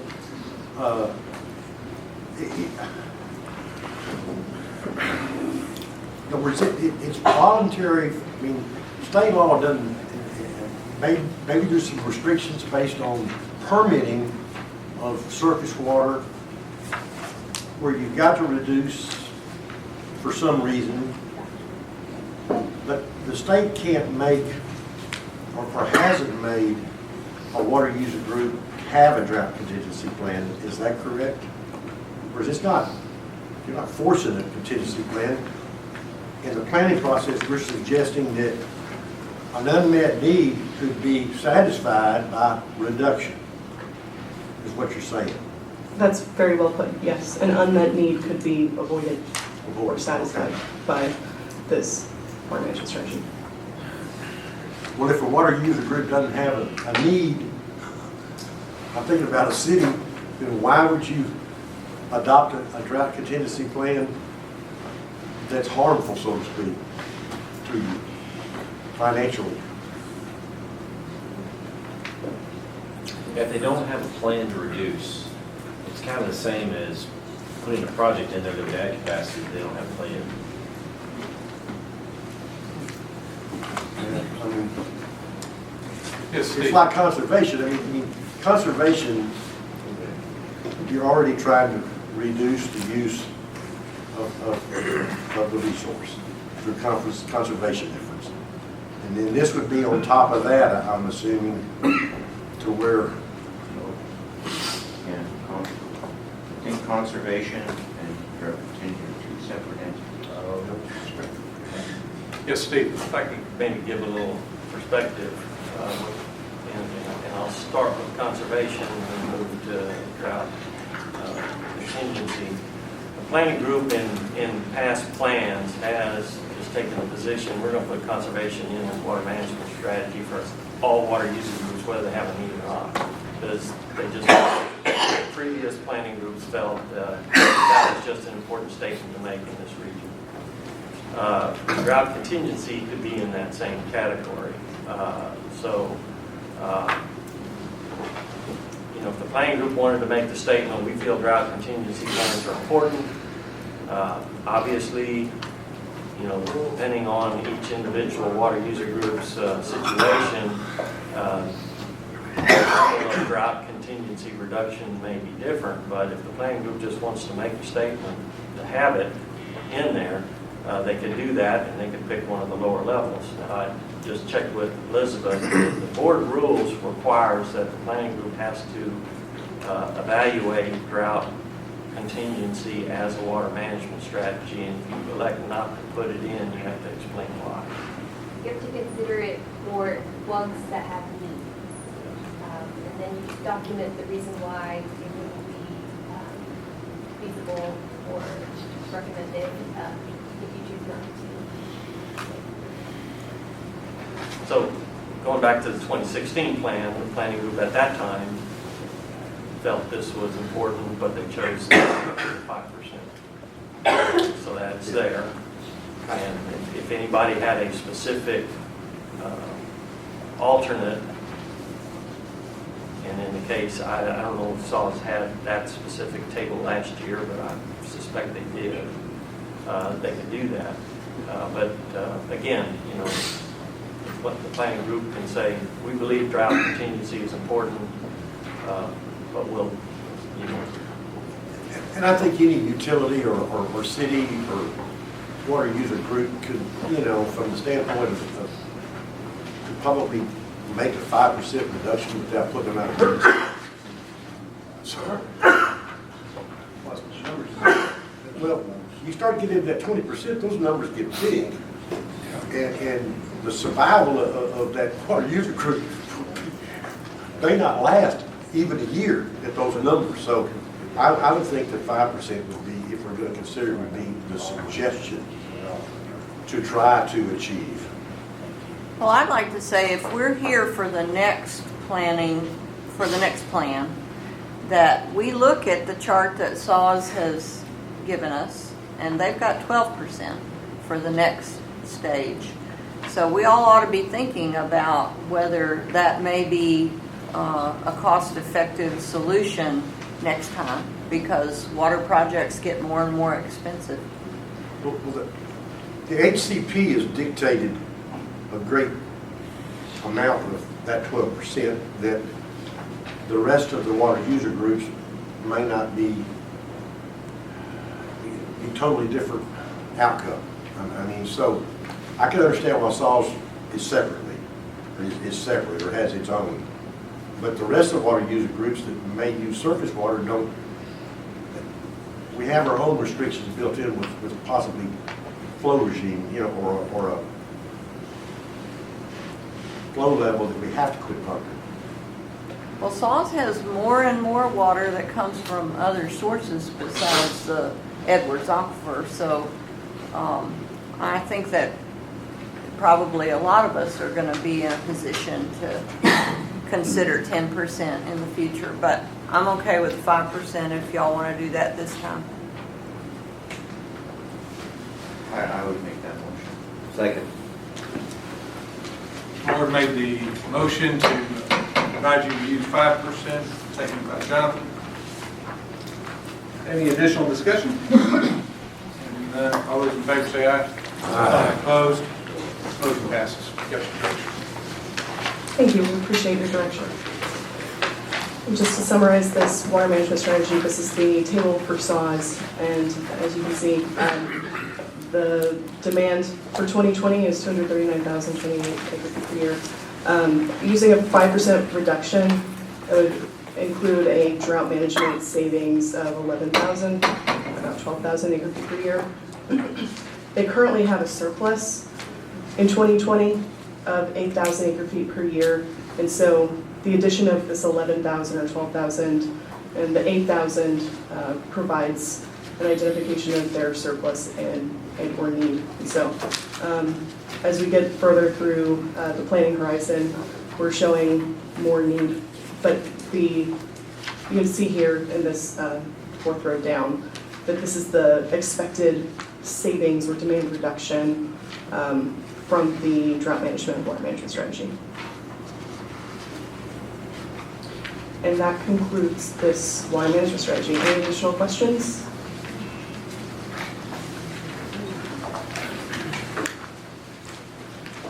And with that, I'm going to turn it over to Sarah Eman to present the Edwards Transfers Water Management Strategy. Thanks, Lauren. Good morning. I think I've already had enough of an opportunity to introduce myself, but Sarah Eatman, I've been working on the Region N plan and just newer to working on Region L plans, so my familiarity with the Edwards in terms of how it's been planned for is probably less than a lot of your senior planning group members, but I'll do my best to explain how this has been incorporated into the previous plan and how we propose to incorporate it into the current plan. So the Edwards Transfers Water Management Strategy is intended to represent water that is being moved from agricultural purposes to meeting municipal needs in the future as a result of land use changes or sales of those water permits. In order to do this, we've got to evaluate on a county and use type level how much water is available to be transferred. So the total amount of Edwards permitted water and some of the further calculations are included in a handout that was up at the front and hopefully you've all been provided with. This sort of outlines our process and understanding how much water would be available to transfer. So the columns A and B just identify the type and location of the permit. And then column C identifies the fully permitted amount. We are assuming full implementation of the HCP within the plan. So as a part of the process in Chapter 3, identifying the water availability, the Edwards, of course, doesn't go through the same joint groundwater planning process, and we don't end up with a MAG value, but we do take the Edwards permitted volumes, reduce them by some of the HCP associated programs like the VISPO and ASR, and then apply a percentage reduction, which would be applied in the worst drought of record scenario. So the end result of that is our groundwater availability associated with the Edwards Aquifer. And this is the EAA portion of the Edwards Aquifer. And so from that availability, which has been adopted in at the 243,401 acre feet, which is at the bottom of your column E in the drought year availability, that's intended to represent what would be available after all these programs have been fully implemented, water that is being conserved or taken off the table for the purposes of the VISPO or ASR, taken off the table. What remains is then there in column E. We're proposing to only use agricultural or irrigation water permits as a basis for the Edwards transfers because the likelihood of a municipality who has an Edwards permit to sell that water permanently to another entity is low, and in all likelihood they've purchased that water with the intent to use it. So irrigation, however, through, as I mentioned, land use changes and other reasons can become available for municipalities. Now, if that is an irrigator who is selling a portion of their water, they're able to sell up to 50% of it, but that is not the full story. It's a lot more complex than that, how water moves from irrigation to municipal usage. However, through conversations with staff at EAA, we've determined that 50% reduction of that irrigation availability is an appropriate conservative estimate for what might be available to irrigators through this Edward transfer strategy. So column F shows sort of the full accounting of that on a county by county basis, how much water would be available to transfer. And this is a good bit less than was in the 2016 plan, but this is based on the assumption of full implementation of the HCP. Are there any questions? All right, in that case, I will turn it back over. I guess one real quick question. At course. the bottom of that table, Yes, sir. I don't know if you can pull it back up. Oh, I don't, do we have the table in here? I was just wondering, it's showing up in the industrial at 14,734 as opposed to, I thought everything was coming from irrigation. Yeah, it's in the wrong. Oh, sorry, that's in the wrong row. That is intended to be for irrigation. My apologies, that's a typo.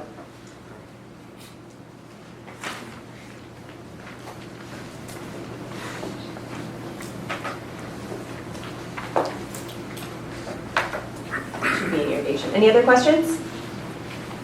Okay, thank you.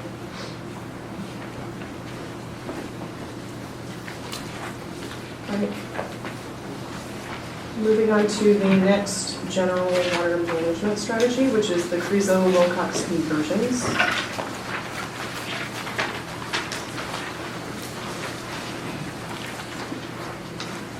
So this general strategy was recommended in the 2016 South Central Texas Regional Water Plan. The methodology includes the purchase of irrigation or mining groundwater permits to then convert to public supply permits in order to meet municipal needs. And if you may recall, there was a local groundwater water management strategy that we presented at the August meeting. And this particular water management strategy is intended for those WUGs where the local groundwater water management strategy is recommended, but they are limited by groundwater availability due to existing permits or due to modeled available groundwater estimates. So based on that, I think we had identified 22, 21, 23 some odd water user groups that would use the local groundwater water management strategy. And of those 20 or so, only one water user group was identified as needing this water management strategy because they're limited by the Crizo-Wilcox aquifer. This is basically just a conversion of those permits to satisfy the municipal need. It's a transactional water management strategy. It doesn't include any facilities or any structures involved with this water management strategy. So this provides the projected needs for Karnes City. So in 2020, there's 319 acre-feet per year of need. Up to 2070, it's 232 acre-feet per year. And if they were to implement a new well, which would have approximately 444 acre-feet per year flow, they could meet those projected needs and then have this surplus shown here. So if they were to add that well, this shows a map of where the approximate location of that well may be, could be. It's probably difficult to see, but Karnes City is down here, this yellow portion. Yellow is the Gulf Coast aquifer. This red hatch shows the Crizo-Wilcox aquifer.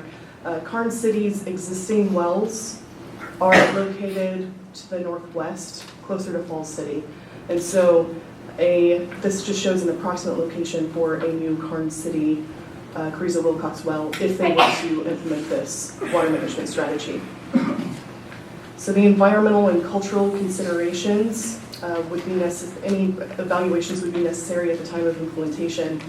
And again, since this is really just an accounting, transactional basis sort of water management strategy, there aren't any costs associated with it.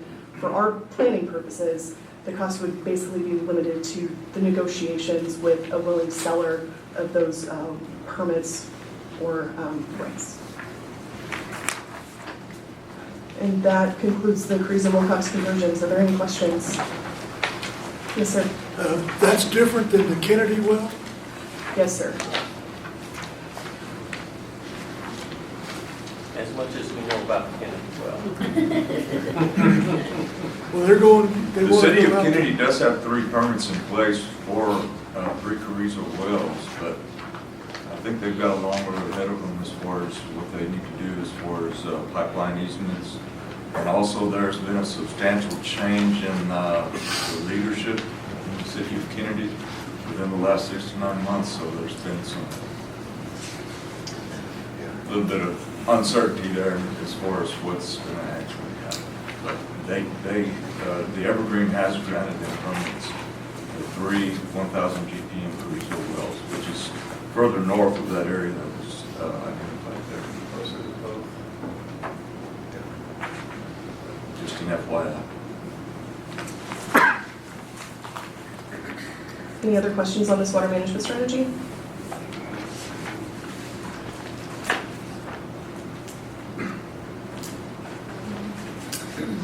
Moving on to surface water rights. So again, this is just one of those general strategies. It was recommended in the 2016 South Central Texas Regional Water Plan. This is one of those tools in our toolbox for potentially accounting purposes. The water management strategy includes the development or enhancement of water supplies through lease or purchase of existing rights with consumptive use and or impoundment authorizations. It is included as a water management strategy in order to recognize that the following activities are consistent with the regional water plan. And those activities include transfer of water rights, is consistent with the 2021 South Central Texas Regional Water Plan if it's between willing sellers and willing buyers. And additions of diversion points or types and places of use for existing surface water rights is also consistent. The water management strategy addresses existing water rights only and not applications for new surface water appropriations. So this water management strategy maximizes beneficial use of existing run-of-river water rights. The available yield is determined by the applicable water availability models, WAMs, and the costs are highly variable due to potential transactions between willing buyers and willing sellers. And that concludes the surface water rights water management strategy. Are there any questions?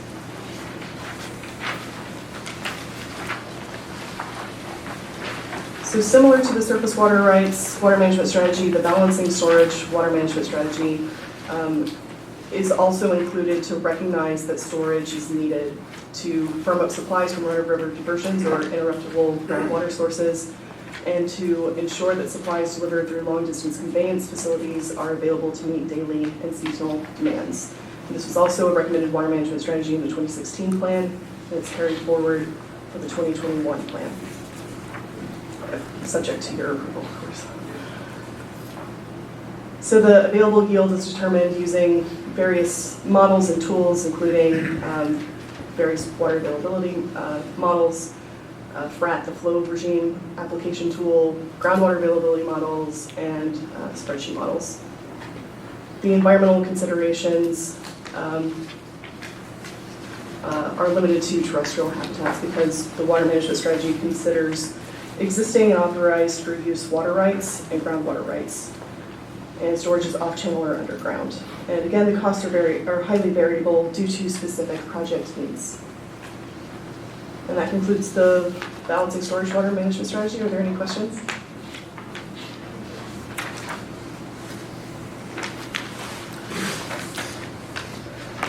This is our last general water management strategy to discuss today. This is the recycled water strategies. It was recommended in the 2016 plan. It assumes a demand reduction for water user groups by utilizing treated wastewater treatment plant effluent for reuse purposes. It typically involves a capital project to actually connect the wastewater treatment plant to an individual area for use. And it's usually a relatively high localized use. As many of you may know, there are two major categories of reuse. It's direct and indirect. Direct reuse is piped directly from a wastewater treatment plant to a user for beneficial use. Examples include golf course irrigation, power plants for cooling water, or raw water supply augmentation. That would be something like the, and then for indirect reuse, that includes the discharge of reclaimed water to an environmental buffer, and then subsequently retrieved for reuse purposes. Examples of those include bed and banks permits to convey and divert water for beneficial use, or discharging to a water body and subsequent treatment for potable consumption. So both of these direct and indirect categories can be used for either potable or non-potable reuse purposes. And as many of you may know, the TCQ regulates the quality, design, and operational requirements for reclaimed water use.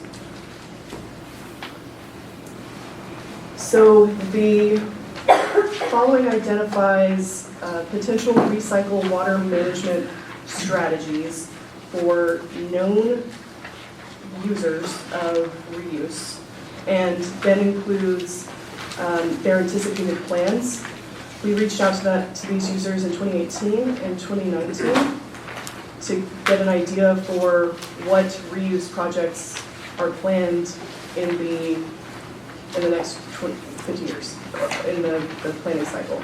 There are 2 slides for this table. So we have Bernie, CCMA, County Line Sud, Fair Oaks Ranch, Kendall County WCID number 1, New Braunfels Utilities, SAWS, Seguin, Kyle, Sarah, and San Marcos. It's worth noting that Kyle, Sarah, and San Marcos all have plans for direct potable reuse during the planning cycle. This is likely not an exhaustive list, and so if you or an entity that you know has plans for reuse in the future, please let us know and we can include that in this plan. One of them offhand is the Alliance. You're going to talk about it today, and there's a project in here, so the Alliance is on there, and the Green Valley and others. But yeah. Right. So that's the Alliance Regional Water Authority Phase 3 DPR, which would use San Marcos wastewater treatment plant effluent and then blend it with their raw water supply. Well, highly treat it, then blend it with their raw water supply, and then the concentrate discharge would then be disposed of at the Kyle wastewater treatment plant. So we don't have it shown here because ARWA isn't necessarily like a provider of of that wastewater effluent. San Marcos would be the provider of that reuse effluent for reuse purposes. Are there any questions on that? Moving right along. All right, now we get into the sponsor-specific water management strategies, the exciting ones. So we have ARWA and GBRA project phase 1. So this was a recommended water management strategy in the 2016 plan. ARWA had their own water management strategy and GBRA had their own, and then they joined forces and are developing this joint project. So the source and supply includes the Carrizo, Wilcox groundwater from Gonzales and Caldwell counties, and the regulatory agencies for those are the Gonzales Underground Water Conservation District and the Plum Creek Underground Water Conservation District. The total project firm yield is 30,000 acre feet per year, with 15,000 of that going to ARWA and 15,000 going to GBRA.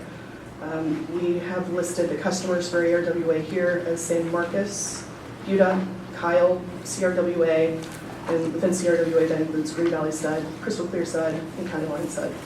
And for GBRA, we have Lockhart, NBU, and Gulfport Sud. So this water management strategy includes an ARWA well field, which would consist of 11 Carrizo Wilcox aquifer wells. And towards the east, we have a GBRA well field that would be in Caldwell and Gonzales counties. And again, another 11 Carrizo Wilcox aquifer wells with the average flow of 1,027 gallons per minute per well. It includes well collection pipelines and pumps. We used a peaking factor of 1.5 for ARWA and 1 for GBRA. It includes 85 miles of transmission pipeline, 2 elevated storage tanks, 1 ground storage tank, a 33.6 MGD water treatment plant to the east, close to where the well fields would be located, and a pump station and booster station expansion, or just a booster station. And then these are the delivery points for each. So we've got the phase 1 pipeline for ARWA only is provided in orange. And then for the shared pipeline is in green, so shared between ARWA and GBRA. So these facilities include, as I mentioned, the wells, well collection pipelines, transmission pipeline, storage tanks, water treatment plant, pump station, and booster station. The decade of need or implementation is 2020, and it's expected to be implemented in 2023. The environmental considerations for this project include relatively minimal concerns for vegetation and land use. Vegetation is expected to quickly reestablish once construction is completed. There's also an opportunity to plant native species after construction, which is beneficial for native wildlife. For aquatic resources, we have an environmental assessment rating of 2, which means additional studies are recommended. And that's mainly because the project will require on-site delineation of streams and additional on-site delineation of streams. The pipeline crosses a stream segment designated as impaired in the 2014 Texas Integrative Report of the 303D listed impaired water bodies. The pipeline also crosses the headwaters of Geronimo Creek, which is an ecologically significant stream segment as designated by Texas Parks and Wildlife Department. The threatened and endangered species of concern has an environmental assessment rating of 2 because suitable habitat may occur for the federally endangered golden cheeked warbler, so an on-site habitat assessment will be required. There also may be suitable habitat for several state-listed threatened species, as well as federal candidate and state-threatened freshwater mussel species. And pre-construction surveys for active bird nests are recommended. In terms of cultural considerations, encountering unidentified archaeological resources is more likely in some landforms than others. The landforms crossed in this project range from 4 to 96% likelihood of encountering those unidentified archaeological resources. So therefore, a structural cultural resources survey of the final design plan is recommended. Yes, ma'am. Just a comment, I appreciate the added bullet at the top under vegetation. Thank you guys for adding that native plant species piece. And just a comment, I should have mentioned it earlier. So Parks and Wildlife is currently, it was supposed to actually be on today's commission meeting, but they're looking at a new proposed list for threatened and endangered species for state listed species. And now they're going to look to approve that in January. So given our planning timeline, those, because there's going to be a few aquatic species and potentially, fish and others, it's going to be able to be looked at and then made adjustments for before our March. Nobody assumes so, right? Well, I'm going to defer to SWCA on that. I mean, it's quite an endeavor to go through and evaluate all of these water management strategies for environmental considerations. I think the timeline is already very tight between the January and the February meetings, considering we're doing the cumulative effects analysis, which will require substantial resources from SWCA for that. Do y'all have the proposed list now? Yeah, we've been tracking, and particularly the freshwater mussels are a big concern for a lot of these projects, so we have been tracking that. As you know, some of the mussels are having taxonomic changes, their species names or ranges are changing because of taxonomic studies. And, we could update these in a matter of probably 2 to 3 weeks.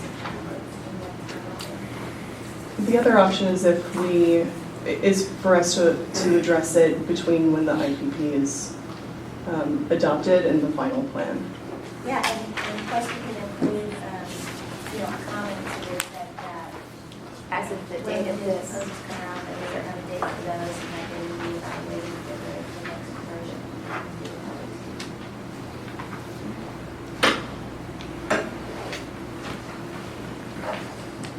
Any other questions on the environmental considerations? So the costs for the ARWA GBRA project are split mainly between ARWA and GBRA. However, there are some costs attributed to San Marcos, mainly because it would, San Marcos would contribute to the cost for the water treatment plant, high service pump station expansion, and a ground storage tank. And so we wanted to provide you the total costs and the cost for ARWA and GBRA and also for San Marcos. And so because they all, the city of San Marcos only would have cost of facilities, it doesn't contribute to the cost per se here in this particular breakdown. And so the total project costs for this are $355 million, annual costs of approximately $33 million, and unit costs of $1,099 per acre foot per year. Are there any other questions on ARWA GBRA phase 1? Yes, sir. Yeah, just a matter of curiosity, on the map where you were showing, it doesn't have a, I could see a scale. What's the distance between the well field and where the water's going? I think it's approximately 73 miles, 70 or something. Anything from GBRA here? Well, I'm Graham Moore with Alliance Water. It's about 45 miles as crow flies from the well field to I-35. It's 85 miles of pipeline network though, because we're parallel 30. Thank you.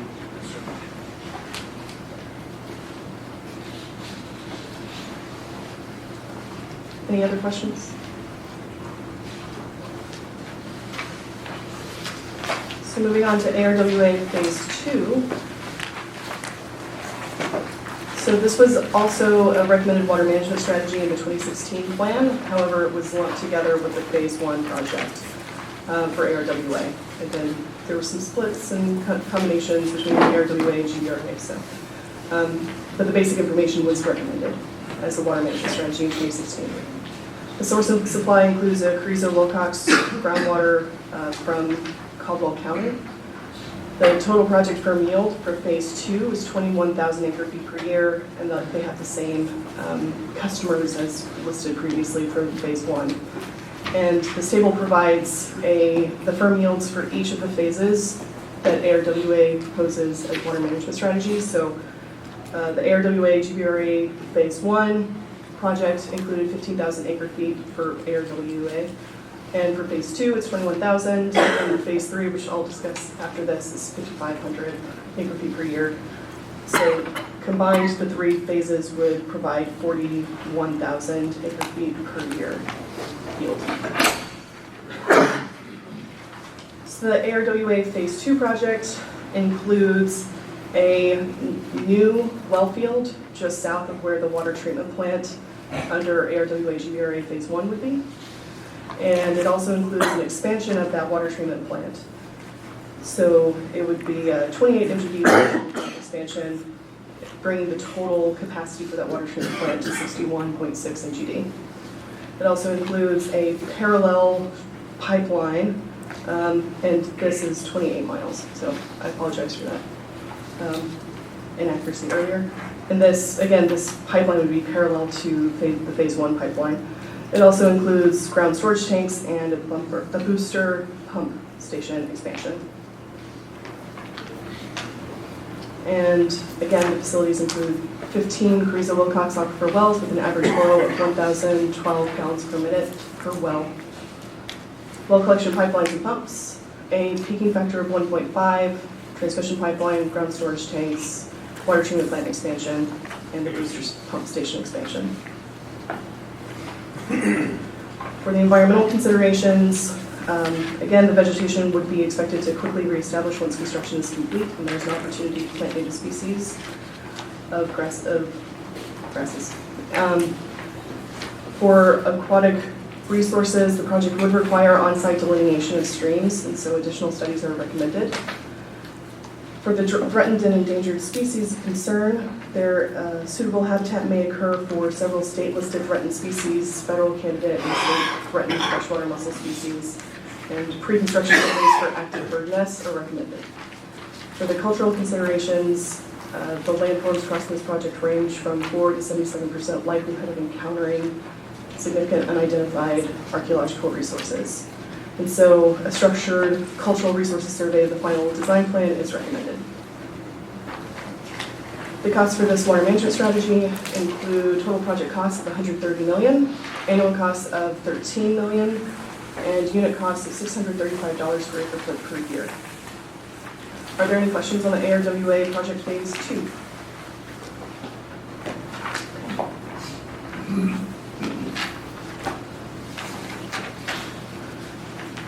This is the final ARWA water management strategy presented today. This is a new water management strategy in the 2021 plan. It includes direct potable reuse of the San Marcos wastewater treatment plant effluent. The total project firm yield is estimated to be 5,584 acre feet per year, and again, it has the same customers as identified in phases 1 and 2. And again, this table provides a list of the phases and associated firm yields totaling 41,684 acre feet per year for all 3 phases.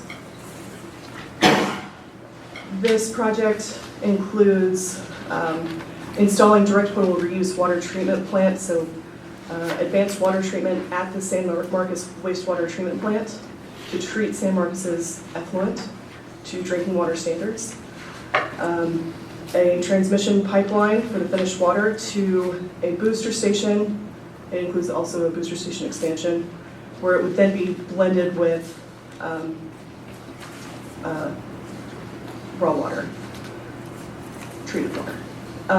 And then the blended concentrate would then be blended with additional San Marcos wastewater treatment plant effluent and then disposed of at the Kyle wastewater treatment plant outfall. Are there any questions on that? Should I explain that? Again, the facilities include a 5 MGD direct potable reuse water treatment plant and pump station, a 4-mile treated water transmission pipeline, blended concentrate transmission pipeline, expanded booster station, ground storage tank. And the decade of need for implementation is 2060.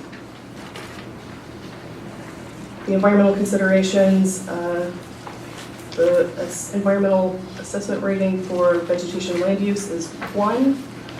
Again, vegetation is expected to quickly reestablish once construction is complete. The project will require on-site delineation of streams and additional studies are recommended. Suitable habitat may occur for several state-listed threatened species, federal candidate and state threatened freshwater mussel species, and a pre-construction survey for active bird nests are recommended. In terms of cultural considerations, the landforms crossed in this project range from 18 to 90% likelihood of encountering significant unidentified archaeological resources. So a structured cultural resources survey of the final design plan is recommended.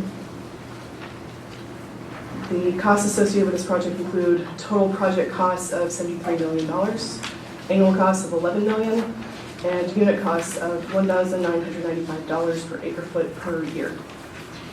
I want to make sure I understand the map, the conceptual map. Yes, ma'am. The wastewater discharge would come from both the Kyle plant and the San Marcos plant, and they would be piped to San Marcos, or I'm not understanding the routes, where everything is going. Sure. Okay. So starting off with the San Marcos wastewater treatment plant, they will treat their effluent and then take that effluent and further treat it using advanced water treatment and using a water treatment plant located at the San Marcos wastewater treatment plant. So doing that advanced treatment, they will then pipe that finished water, so drinking water, to their distribution system, where it would be blended with other treated water. And then the concentrate from that highly advanced treated wastewater, the concentrate would then be blended with additional San Marcos wastewater treatment plant effluent and then be piped to the Kyle wastewater treatment plant. Will it be blended with Kyle's, it will then be blended further with Kyle's wastewater treatment plant effluent and then discharged to Plum Creek through their existing outfall. Thank you. I'll offer, we have additional reports available if you're interested in reviewing that. Are there any other questions on this ARWA Phase 3 water management strategy? I guess I have a general question about these water management strategies. If, you know how it is, with a big city like San Antonio, we see a lot of studies done on how much drawdown there's going to be around these well fields. But sometimes I don't see those kind of results, well, not here because we're not looking at drawdowns of groundwater. So I guess I'm really asking Graham, do y'all have pictures like that? Studies? As part of our permitting that we went through with the 2 different groundwater districts, we had to submit all of that data on the anticipated drawdown as a result of our project and other regional projects. Okay. That's also presented at the GMA 13 meetings in terms of all planned projects with the anticipated impacts on the aquifer drawdown. Okay, so on these projects, I can get that from you or from the Gonzales Water District? And Plum Creek Okay. District. Okay. Permitted within this. Thank you. We have a GMA 13 meeting tomorrow in Pleasanton. And those models are being run, and you can get that information out there also. Thank you. Are there any other questions for ARWA Phase 3?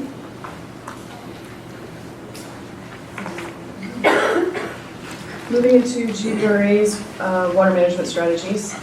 So the GBRA Mid-Basin Project, Phase 2. Phase 1 is, of course, the shared ARWA GBRA Phase 1 project. This is Phase 2. It includes source and supply surface water from the Guadalupe River near the city of Gonzales. A water rights permit application is currently pending at the TCEQ. It also includes an ASR well field near the city of Gonzales to the northwest in the Carrizo-Wilcox Aquifer. And the Gonzales County Underground Water Conservation District is the regulatory agency with purview over that. This project would provide a firm yield of 27,000 acre-feet per year. So in addition to the 15,000 from the ARWA GBRA shared project, these 2 phases would provide firm yield to GBRA of 42,000 acre-feet per year.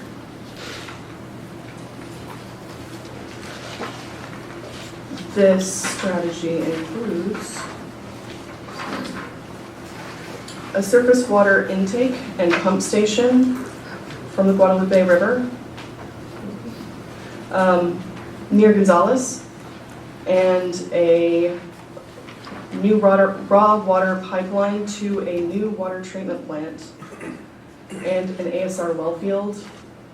And then a new pipeline would then go from this water treatment plant up toward where the ARWA GBRA Phase 1 pipeline would already be. And so this would include a new parallel pipeline parallel to the ARWA GBRA Phase 1 for distribution to customers. So again, the facilities include a surface water intake and pump station, 5 miles of raw water pipeline, a 63 MGD water treatment plant, 33 ASR wells and a new well field in the Carrizo-Wilcox Aquifer, 75 miles of treated water transmission pipeline, 55 of which would be constructed parallel to the ARWA GBRA project Phase 1. The decade of need is 2030. In terms of environmental considerations, there's an environmental assessment rating of 1, given that vegetation would be expected to quickly reestablish once construction is complete. For aquatic resources, it's a rating of 2 because the pipeline crosses a stream segment designated as impaired on the 303D list. And also there will be a requirement for on-site delineation of streams. Suitable habitat may occur for federally endangered golden-cheeked warbler, several state-listed threatened species, and also the freshwater mussel species, which are federal candidate and state threatened. On-site habitat assessments and field surveys for endangered species are required. In terms of cultural considerations, there's a 4 to 87% likelihood that the landforms crossed in this project may encounter significant unidentified archaeological resources. Costs associated with this project include total project costs of $403 million, annual costs of $40 million, and unit costs of $1,492 per acre foot per year. Are there any questions on the GVRA mid-basin project? Yes, sir. You had the ASR under the Gonzales County groundwater district purview. I believe if it's ASR, it's going to be TCEQ, but if it's managed aquifer recovery, then it can be groundwater district. So it depends on which way they go. Okay. We'll make sure to include that in the write-up.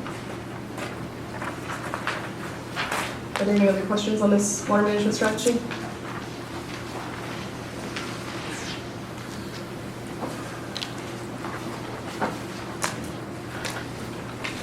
Moving on to the GVRA Lower Basin Storage Project. It was a recommended water management strategy in the 2016 plan. The source and supply includes an off-channel reservoir in Calhoun County to firm up their supply. There are the GVRA/Dow water rights are 172,501 acre-feet per year. So they currently have a firm yield of 8,870 acre-feet per year, and with the addition of the off-channel reservoir, they could incrementally increase their firm supply by 59,000 acre-feet per year for a total project firm yield of 68,000 acre-feet per year. There's a water rights permit application currently pending at the TCQ. Yes, sir. That's an incorrect statement. Okay. So that statement really needs to go to the next project.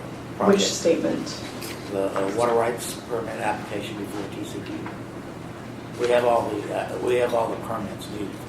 Oh, okay. So permits are currently in hand for the Lower Basin Storage Project. Okay. But I noticed that statement about the application being pending, it needs to be applied to the new appropriations. I think we did apply it to the new appropriations based on our comments from the staff work group meeting October 15th. We'll make sure that that's reflecting the write-up at least. Yeah. So this provides an approximate project location of the GVRA Lower Basin Storage Project within Calhoun County.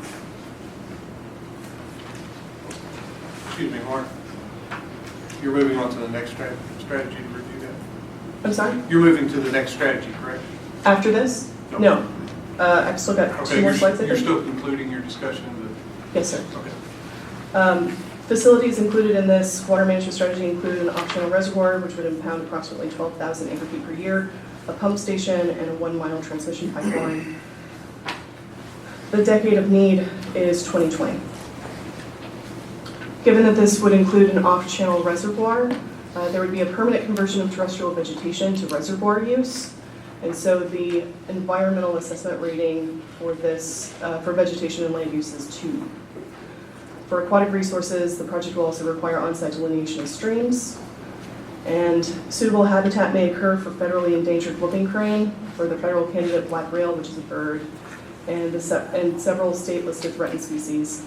Site-specific assessments for whooping cranes and other state-listed species will be required. For cultural considerations, the landforms across this project range from 2 to 65% likelihood of encountering significant unidentified archaeological resources. Therefore, a structured cultural resources survey of the final design plan is recommended. Costs associated with this project include total project cost of $65 million, annual costs of $6 million, and unit costs of $110 per acre foot per year. And that concludes the water management strategy. So if you have any questions. Any discussion on this matter? We need to adjust our program here.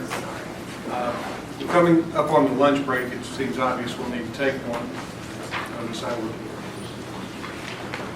But we're starting to run low on voting members, and we have one item that we need to address while we still have 2/3 of voting members present. So we're going to take that up at this point, and then we'll return to this agenda item after we resume from our lunch break. So we're going to move to agenda item 12. Discussion appropriate action regarding amending the planning group bylaws to conform to revisions to the Open Meetings Act regarding public comment. Steve, you want to give us a brief presentation? Okay, thank you, Mr. Chairman. Just as a refresher, the state legislature passed some revisions to the Open Meetings Act. We made several presentations to this group and proposed an amendment to the planning group's bylaws that would be in compliance with those state laws changes. And I think we discussed it at 2 planning group meetings, and then we sent it out at least 10 days prior to this meeting in order to meet the amendment requirements in our current bylaws. So this particular revision would be under Article 9 meetings and would include a new Section 8, which is protocols for public communication at regional water planning group meetings. So I won't belabor what's in here since we have discussed this several times. But if anybody has any specific questions on what's entailed here, I'd be more than happy to address those. And then the bylaws do require that any revisions to the bylaws be done by a 2/3 majority vote of the planning group, which is 21 members. And I think we're right there. So are there any specific questions about the proposed revisions? Yes, sir. Approval of the amendment. Seconded. Okay, we have a motion and second to approve the amendment. All those in favor, say aye. Aye. Opposed? Being none, it's passed. So with that interruption, let's break for lunch. Everyone think 45 minutes or maybe 50 minutes. Yeah, so we'll meet back here at 12:45, pick up where we left off on the previous agenda item. Stand recess.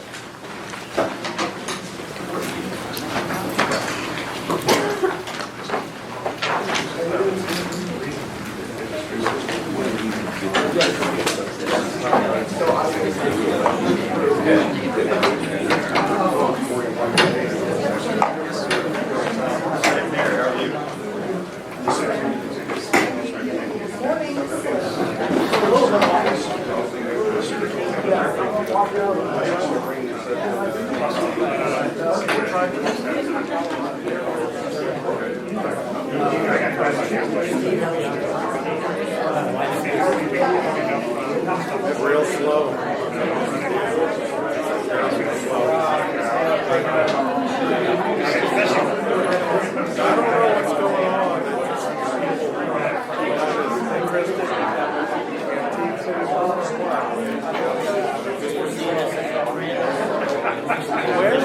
This year especially.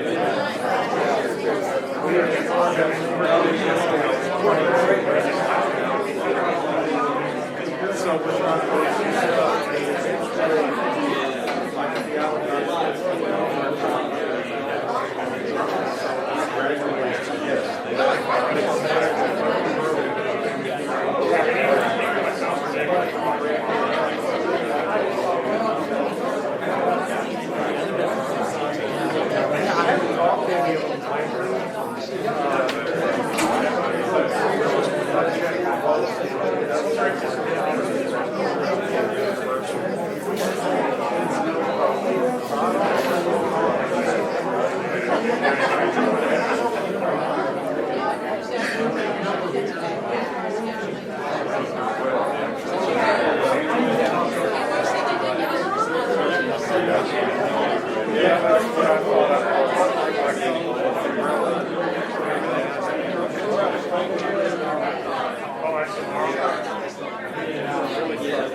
Thank you.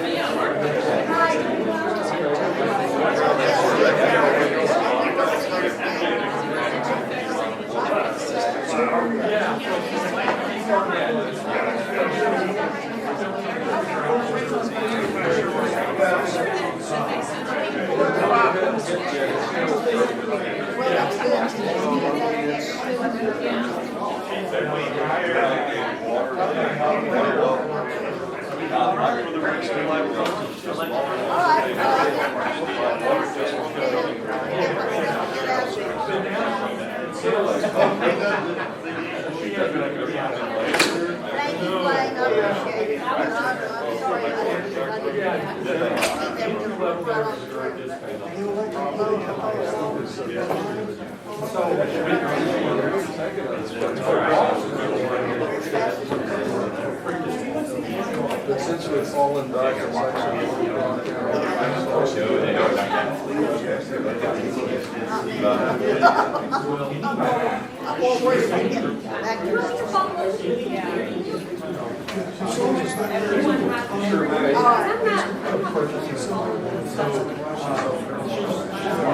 So yeah, I've got a real job, real job. Like here at the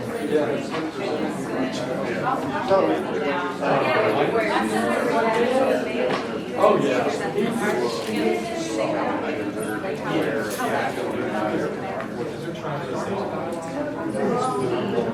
And this is another, I don't know, Dad, you know, yeah, that's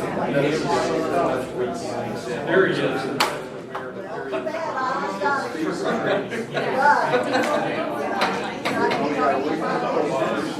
Oh, yeah.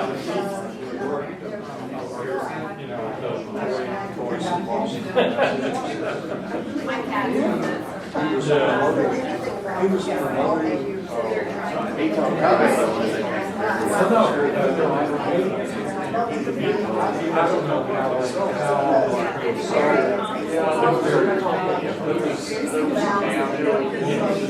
They're going through private non-state. Actually, they adopted. There's no company out there.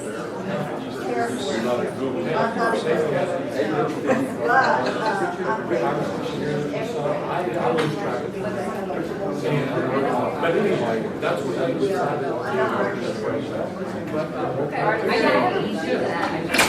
I know they requested a board, because in their current house, something needs to do, you know, they have a bedroom. And so, it's still, yeah, that's bad.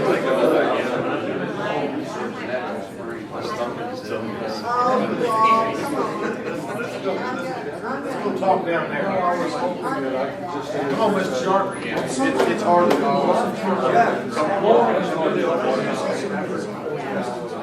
Give me a buzz. Be glad to attending meetings and stuff. My other guys are the ones that actually do most of the field. They're checking wells and doing flow tests and all that. I'm always coming and going here and doing this and that stuff. One of these things. Yeah, I mean, Got a friend come on by. we were glad to sit there. Kind of go over the whole process here. Are you leaving me? Bring her on.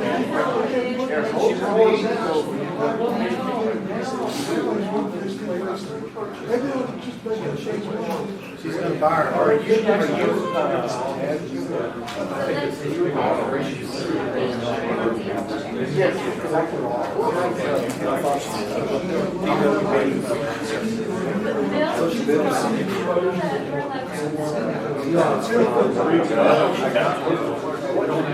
Happens to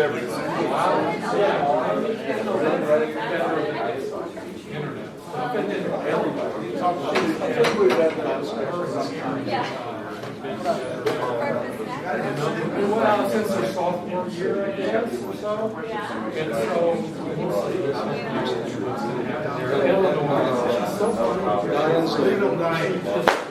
she's the one that said she Eleanor, you go to grad school, PhD. Oh, I'm too young. It's like a master's.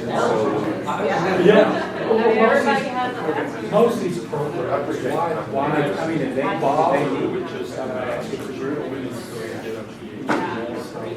I don't know. I think I'll get, I'm not done with my master's, I'll do some more hours, but I told Brad, like, later, I think, within the next 5 years, I'd like to get my money. You bet. Why not? Why not? I've already gone that far. Why not?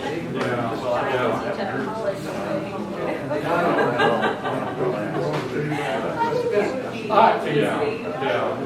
Yeah. Or it'd be online. Yeah. So what does, well, you know, I'm just glad that you know, we call it a root challenge. Yeah, okay. I think it's kind of ironical, you know, she's in the water industry. That's pretty unique. We'll see. Yeah, because I asked her, she said, well, there's one operating report or something she'll have to fill out and send the pieces that you. Once you get it out. Yeah. Don't mark it. Okay, thanks. Yeah. I mean, there's no, you can't find people, like, church finally hired people. After, what is that, 5 years? Like 2.5, and then she had like no, like she works at Indy. If we come back and we got 16. I think she'll be good. I think she's gonna have a All right.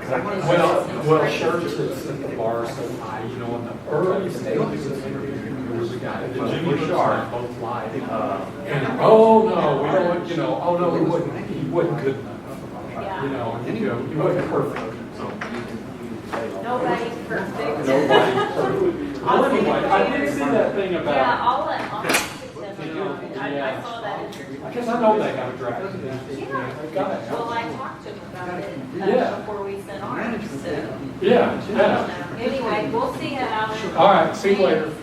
So anyway, Yeah, so. that's my soapbox. Combination of. Yes. Yes. Well, and we can show them how to use an official for this. So, any vote you can. Like you can get one. No. Okay. Got here.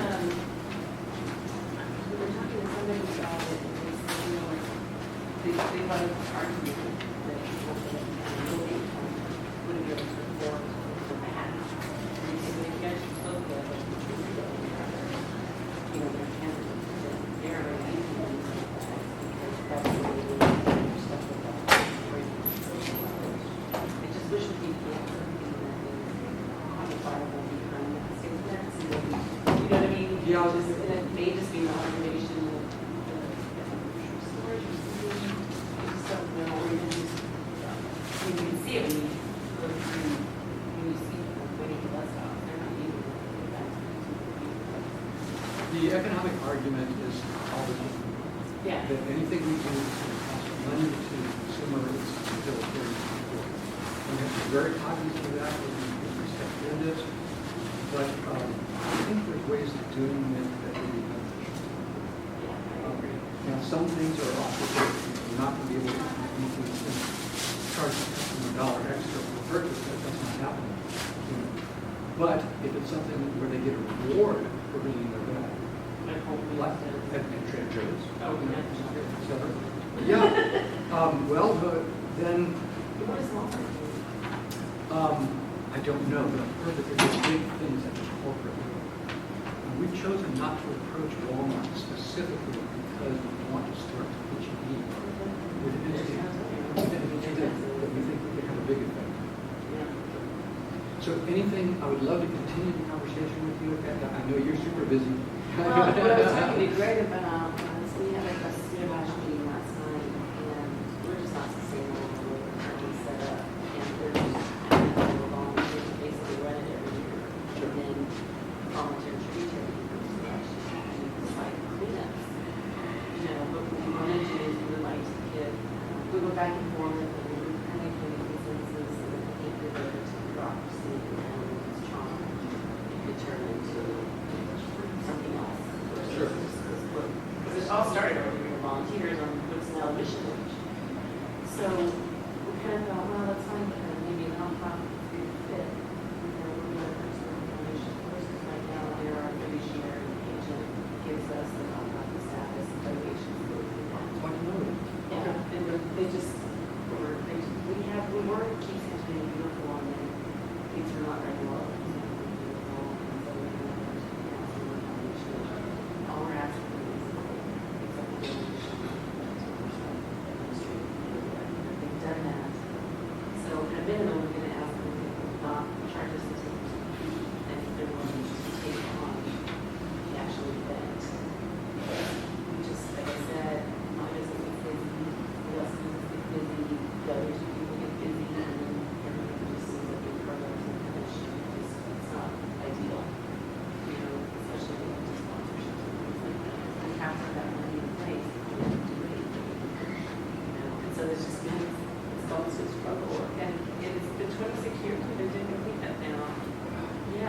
apply. So I'm just looking for it to go away, but I don't personally know that I have the bandwidth to go on. You have the same problem that we have in this area. We have this concentrated group of people who do everything. That's how it is. And then a much larger group of people that do virtually do nothing unless you really prod them to do stuff. They go one off and Yeah, you're right, we need that continuity. color like here, when I did concessions, volunteering for an individual. Well, Yeah. any aspect of this that you want to talk about or address, please let me know. And like I said, we have that meeting on the 19th where. Yeah, I'm trying to make it over there. I have the text to read here, just mobility summit, also that same day that that's that night, 5.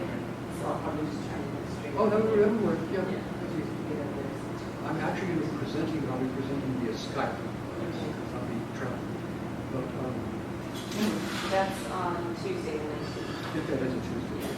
Yeah, okay. General meeting. I should be able to get over there.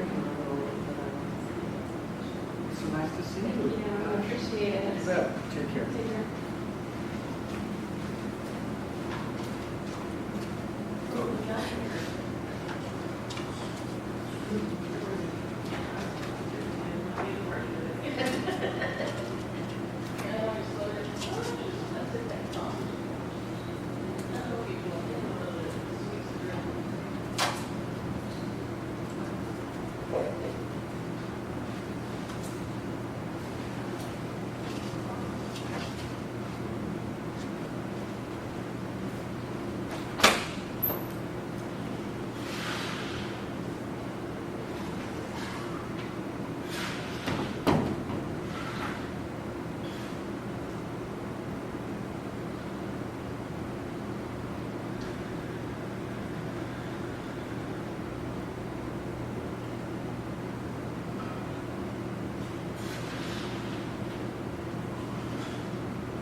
So what are you working on these days? Oh, I do business development for these guys, Yeah. so I just. Be seen, go- make sure you. Be seen and travel around and. Been doing a lot of work for TxDOT, so I just got up the road back in 5 weeks and outreach for statewide plan. Oh, wow. Well, if anybody needs an out, the statewide plan is tough. The numbers are just phenomenal. 1,000 people a day moving to Texas. Yeah. By 2040, we will outpace the nation in our economics. The economy of Texas will outpace the nation. The problems are no, there's nothing here that can accommodate. Not enough water, there's not enough electricity. Not enough.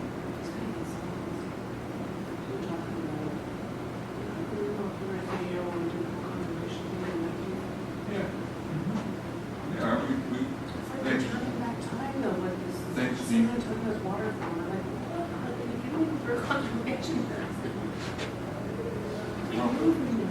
Well, it's like, well, yeah, remember we went from like 250 gallons per person per day down to about 120. Remember? It's all draconian. Got all those awards and everything, and With that, and the education program and all that, yeah. we But, took this- you can't squeeze that too much more. I was very interested in the conversation we were having about conservation and drought management. Yeah. I mean, they've already implemented the year-round 2 days a week watering. And all of the homes fixtures, by now ought to be, low water use by now. And so, I just don't think you can bring that gallons per person per day down much more. Even, and so what's gonna happen is, when you do have the mother of all droughts, you're gonna cut off all outdoor watering. Right? When you get to that point. And so, but then again, I think outdoor watering is gonna be such a small percentage of, gallons per person per day anyway, because of all the not going to see much of a change in domestic water use. I mean, unless you get to the point where you say, okay, you get 5,000 gallons a month, and if you use more than that, we're going to come out and cut you off. Which they did, they have in California, they've done that type of thing. Well, I guess the thing that concerns me is that, supposedly 100 people a day moving to San Antonio. Population. But the younger generation, are they getting that same message about personal habits, the same water than they used to do? Yeah. I don't know. And to be promoting this with water for like, I don't agree with it. That's something. And actually, I've never really understood why South even advertises. Because you don't have a choice. I asked that same thing at the citizen advisory panel. Well, I'd be Every curious how much time money we is have spent on it, presentation for the marketing and Darren usually says, other water, and I asked specifically what percentage of other water utilities do this, but it's always that, well, people don't really know what it is. So I have an issue with marketing for municipal. We don't have a choice. I mean, it'd be something else if you were able to choose your water provider, but I wouldn't mind if they use the marketing money to promote, again, conservation and stuff that they're doing. Right, I agree. I sense, because sometimes I'm very disappointed with some of the things that Karen Hess says, even at the conservation committee meetings that I go to whenever I can. Because I sense that the Chamber of Commerce has just hammered them so much, about even saying anything. Yeah. And we have 2 people on the CAP, which is going away. The CAP's being sunsetted. Oh, yeah? It's not going to meet after, you're not bringing in any new members, and it will be dissolved in June. After 20 years? 25 Well, years? How many years is that? the thing is, they talked about. Put that in place when you were here, right? Yeah, Kate Cutchins really advocated, I don't know if you watched the board meetings on the internet, when she had been brought back, she addressed the board whenever she had opportunity to go make a formal presentation. She would mention, by the way, you have citizens representing all the different parts of San Antonio. It would be really good if you utilize them, because, like on our committee, these Sturridge had been talking about for 3 years before the presentation. I had been voted on right before I came on the CAP. I just finished 5 years, so I would have been, this next year would have been my limit. But basically, the charge of the CAP has been benchmarking, doing the technical benchmarking. We know they've done another project to benchmark for a long time, so they were looking at other things. And several of us have asked about for the last 3 years, well, since we have different districts, could we be at least like ambassadors and get presentations? I've been probably more persistent than anyone else is saying, I would like, we could at least all us develop some presentations so that we can take them to the community and go to neighborhood meetings. And we basically always been told, well, if the neighborhood wants that, then contact us and then we'll arrange for a staff person to go to the presentation. Now, Jeff Havey has let me go with him and done presentations. And I really appreciate him. But I guess, basically, it's just kind of served as an opportunity for people in the different areas to learn a lot about the water utility, which has really been valuable. Well, that's I don't know if you remember, probably in the early 2000s, Union Pacific was doing a lot of derailments. So they came to us and asked if we would set up a citizens advisory panel, a community advisory panel. And it was for that exact purpose, so that people could see the good stuff that Union Pacific is doing versus just the sensational headlines about derailments with toxic waste and things like that. Toxic cloud. Yeah, but. Well, you can't have an economy without water. You can't have water without an economy. So, something's got to give. Everything. The point of the matter nowadays, with the growth that's going on, and people don't really recognize it yet, but they will. Everything west of I-35, all the way to the Pacific Ocean, has no water. There's no there's no excess water. There's no water to be developed. So I-35 west. There's no such thing as new water. Right. And it's all taken by somebody. It's all committed to something. Accounted for. For now. Now, I always thought that was going to happen around 2060. You know, that's when it would occur. But no, it's now. It's now. 2 generations earlier. Yeah, it's now. And so when people, you know, talk about, you know, having enough water or not having enough water or the economy's bad, I mean, you've got it the best that you're going to have it right now. You can what you got. And you better figure out how to reuse it because there are no west of I-35 all the way to the Pacific Ocean. Nobody has got access to water. Nobody. And the water that isn't already committed, it's like a checkbook, you know, where it's like a budget. You get $1 in, well, that dollar has it's going to go to the mortgage. You know, you got another dollar that comes in that's going to go to the electric bill, right? So you got a budget, right? Well, the water budget, all the water budgets west of the Mississippi River, really west of the Mississippi, and certainly west of I-35, they're all committed. Every drop of water is committed. So, yeah. Use an analogy. And, I mean, you know, get your household set, you have a family of 4, and then all of a sudden y'all have loose twins. And now you have to plan for 2 more kids. And how do you figure out where the money's going to come from? Yeah, Right. And it's like budgets. Well, I mean, there are not enough contractors in the United States, infrastructure contractors, to build per year all the infrastructure, roads, water, wastewater, replacements, all that kind of stuff. There's not enough contractors to do all the work that everybody wants done. Yeah. So what do you think the prices are going to be? Well, we're going to get into that right now. A lot of the engineering firms that we partner with, we're not chasing anything work. I know. We can't even, we're at our capacity. We can, everybody's And you can't engineering. like engineers, there's a demand in the state of Texas for somewhere around 1,700 engineers, new people coming into the engineering field in the year 17. And they're only producing 1,000.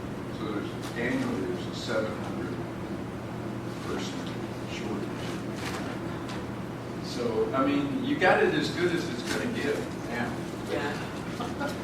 Yeah. It's only going to get worse. And it's just amazing. It's like a flood. You really don't, people, well, it floods, water was real high and it was really bad. You know. Well, you can't really see it, or you can't really imagine it unless you've actually seen it. Then you know, oh, this is really bad. Well, the water situation, west of I-35, all the way to the Pacific Ocean.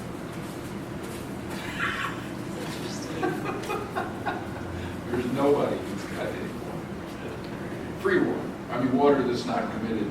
Right. It's obligated. To something. It's the most important thing, but it's the thing we take for granted. It's like you budget for everything else, but no one ever says, before they move somewhere, well, is there going to be enough water? Yeah, You you know? totally take it for granted. Yeah. You Oh, say, yeah, well, yeah. Let's go wherever I want to. If you and turn then- that tap on, you figure there's going to be water. It will comes save out of it. lives no matter what, yeah. But if you look at the whole rest of the world, even water-rich areas in the world, they have, well, let's take Latin America, you know. I mean, if they get electricity, many of those countries, including Mexico, if they get electricity 8 hours a day, they're happy. If they get their roof water tank filled up at night, because the water's shut off during the day, they're happy. You know, this day, if I flip the switch, you know, we're There are probably 12 countries in the world that live at our speed. Like, not first In the world whole problems, world. right? Right. And we pay for it. I mean, you know, people have worked hard. People have worked hard to get that standard. But we don't pay for all of it. Well, we were talking about that the other day, I was talking to Linda about that the other day, because when we did the conservation efforts in the 90s, the infrastructure throughout San Antonio was like 100+ years old already, and the rates were way too low. And so now, Python is trying to make up for all that time of not raising rates, and so now they're seeing 25% increases in rates, and everybody's like, what? And they're not telling the message that all this stuff hasn't been done. They're just like, we're just cranking up the Well, rates. I had to raise rates 3 times. Yeah, but and it still wasn't enough. Yeah. Well, I mean, it was based on Because our rates were so low to begin what we with. needed at that time. Yeah. I mean, it's like with the Edwards, you know, saws, when I got the saws in 95, there was no reason to fix water leaks. Because the crews to go out and fix them cost more than it was to just pump more water from an unlimited supply. Yeah, because you think So that then makes all of a you- sudden, you know, the Edwards Aquifer Authority and the species stuff came in, and suddenly that water supply, you know, became much more expensive, so that you did have to fix the leaks. But no, Well, they don't- but San Antonio is in the greatest position of almost any city anywhere, in that they sit on 100 years worth of demand. Yeah. In the Edwards. So if it really comes to the mother and father of all droughts, you know, they're sitting on 100 years. Yeah. Well, Who's going to tell them you can't pump it? If it's the mother and father of all droughts, for Yeah. health and safety. You got to.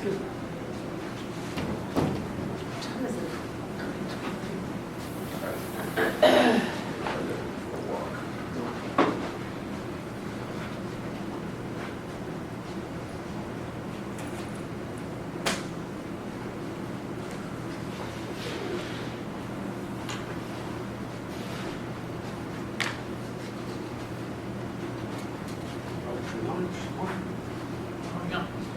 I like their cafeteria too, but the Philippines are just different.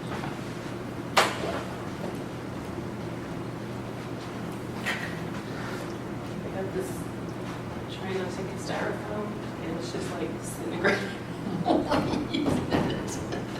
You know, I'm so funny with the compostable stuff, so either it doesn't really decompose even within 2 years, or like, so I've got some stuff at Sprouts that you take it out of the box and it's just like falls apart in shreds. Yeah, I don't ever use straws because I never prefer them. My sister does. And so now they're offering this paper straws. We wouldn't even get to the bottom of your drink and it's already.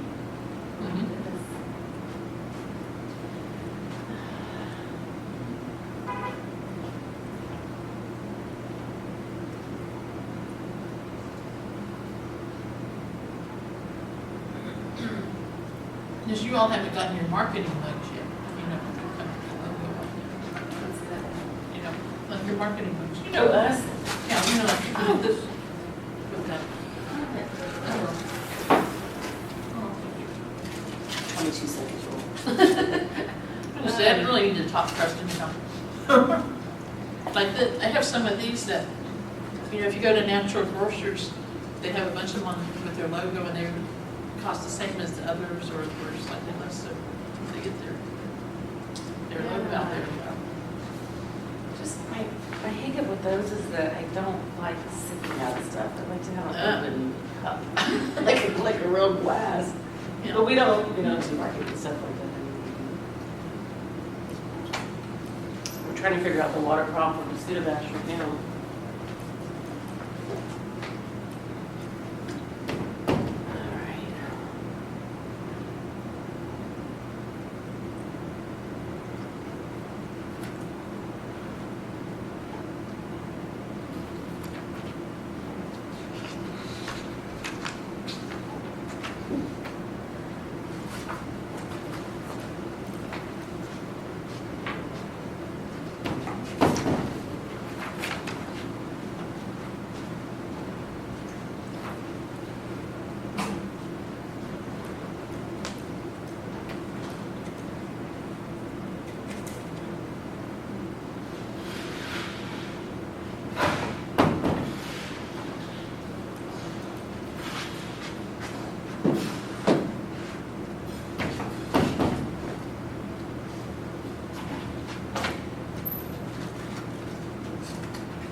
things going? Good, how you doing? All right. What's the latest? Not much. Broke with me here, we got the dams. So we've been getting on that. Really? Yeah. You got to grow into it. Yeah. Well, we've got 4 dams over there. I dammed it.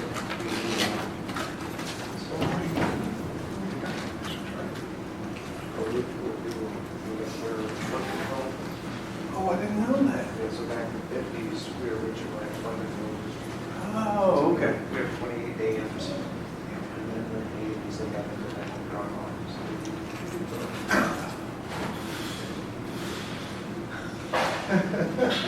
Wow, I did not realize that. Yeah, you didn't realize Interesting. that? No.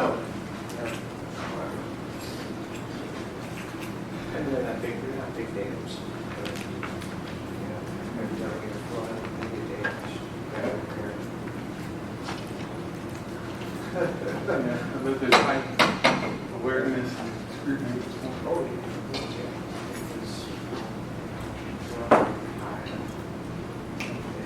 Hi, Mitch. How are you? Good to be here. How's the business? Good. So far this year. Yeah, right. Excellent. Wow.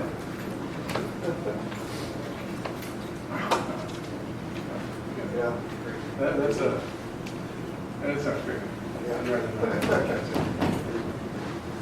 Wow, you're just. How about you? You got to stay busy? Yeah, good. We have small business. I hope I haven't said it before we go on the period. Turn on certain main numbers if they compromise with true. It is participation. Yeah, so. Yeah. Right. I was just surprised. So you make any progress? What? Maybe I can start doing some stuff.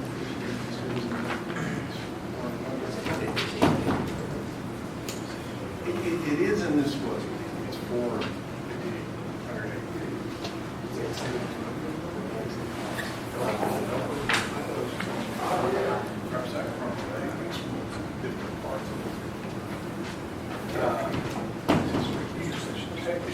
Reuse of that disability body.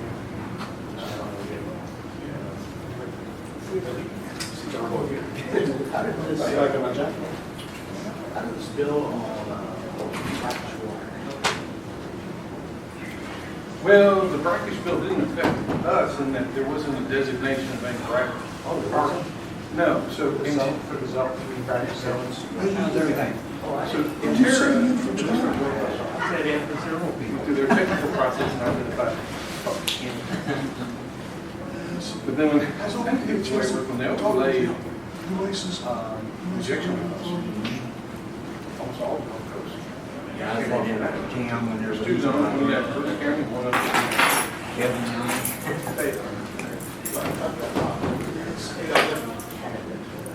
Yeah, that's right. So the tariff enforcement, we've, at least in Victoria's case, maybe. Morning, Robert. Afternoon. No, it's trying to develop rules for these Seems like last 3 months ago, I left a little bit of literature for somebody who's a citizen. Oh, yeah. It had to do with saline water, Right, right, the. Like I said, you can't go to doctor, you have to go to. We've been following, we've been following, we can't do anything to stop it. That's, we don't have any regulators. We have influence, what we've done is we've talked to a number of people who've been concerned. We Calhoun, Bandera, Groundwater, River, Groundwater District. And we've talked to them about what we can offer, do some monitoring. Actually now, so we have a baseline. And then after, to see if anything, if we do see changes.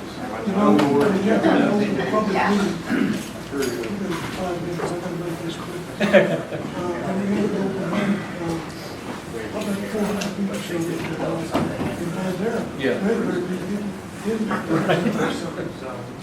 But 50 was spoke.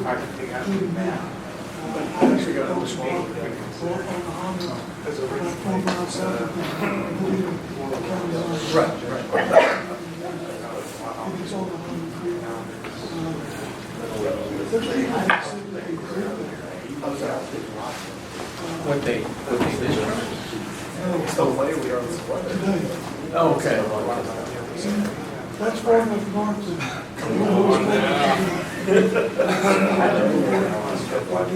Right. It's right. The creek is because of springs.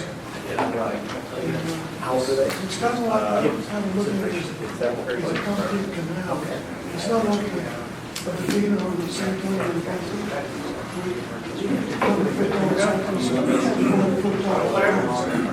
It's the concrete. It's a rock wall. It takes care of floodwaters. So, What's that? they found my sample. It doesn't show the flowing nitrogen and phosphorus. So it's not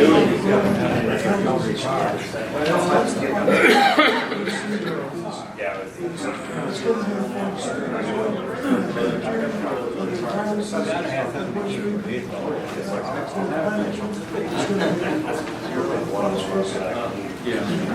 Where's the dam coming out of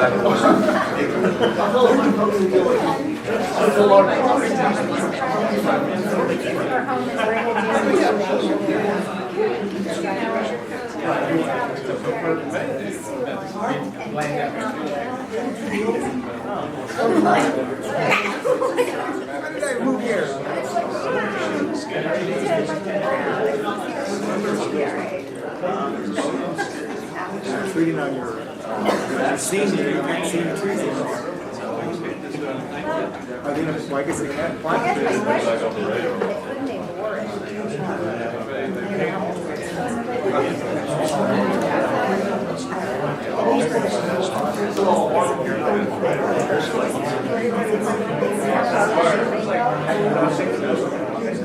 You know, because you're crossing that one.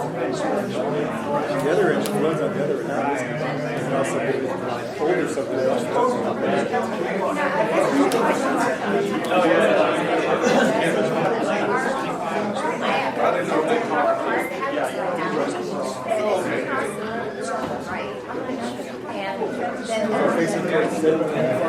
So we'll pick this up. Away from 725, we turn left on 725, right? And so there's a little area. And I just neighbors and said, it's on the whole. And so I still have a Because on the other side of the big old, almost like a on the other side, like to my past. you're on the right. On the other side of the road, Yeah, and it feeds multiple.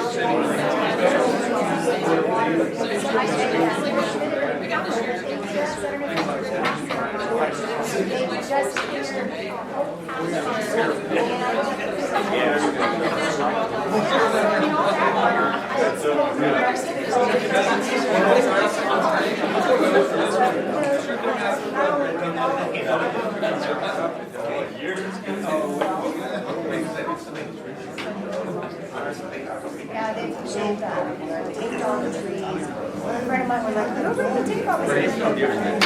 Yes, it's all back. But not everybody is.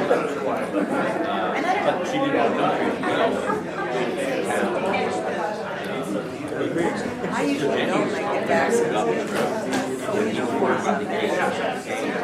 Today I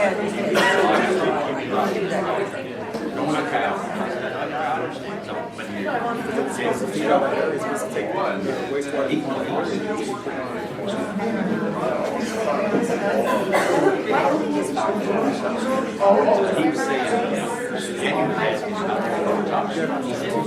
sewer is based on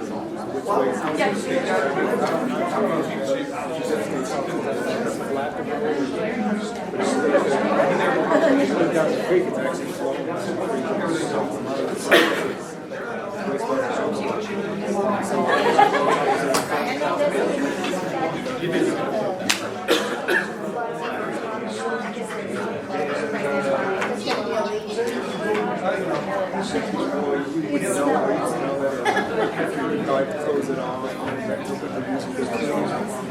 Probably have one side. A lot of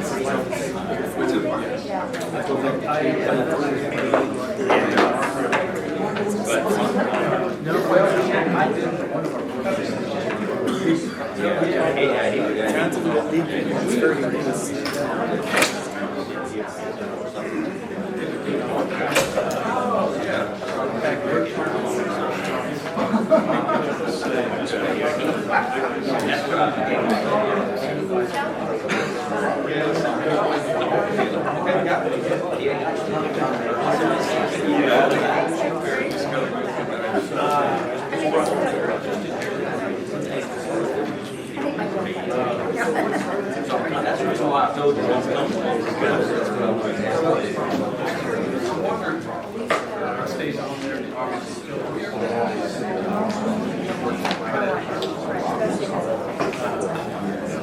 But we're in a tight spot. TCQ knows.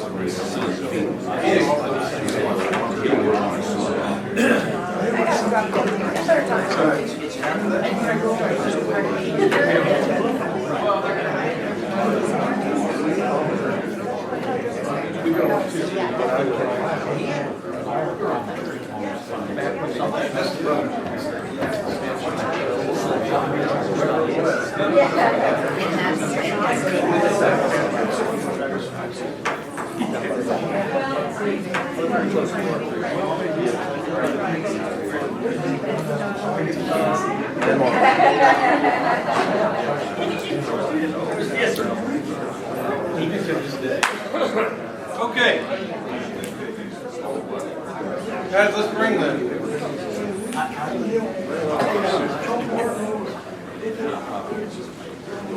Well, let's bring the meeting back to order.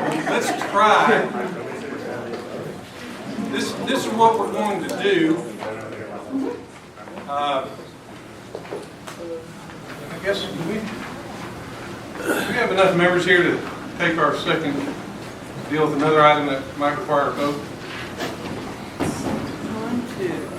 Yeah, we're good. We're good?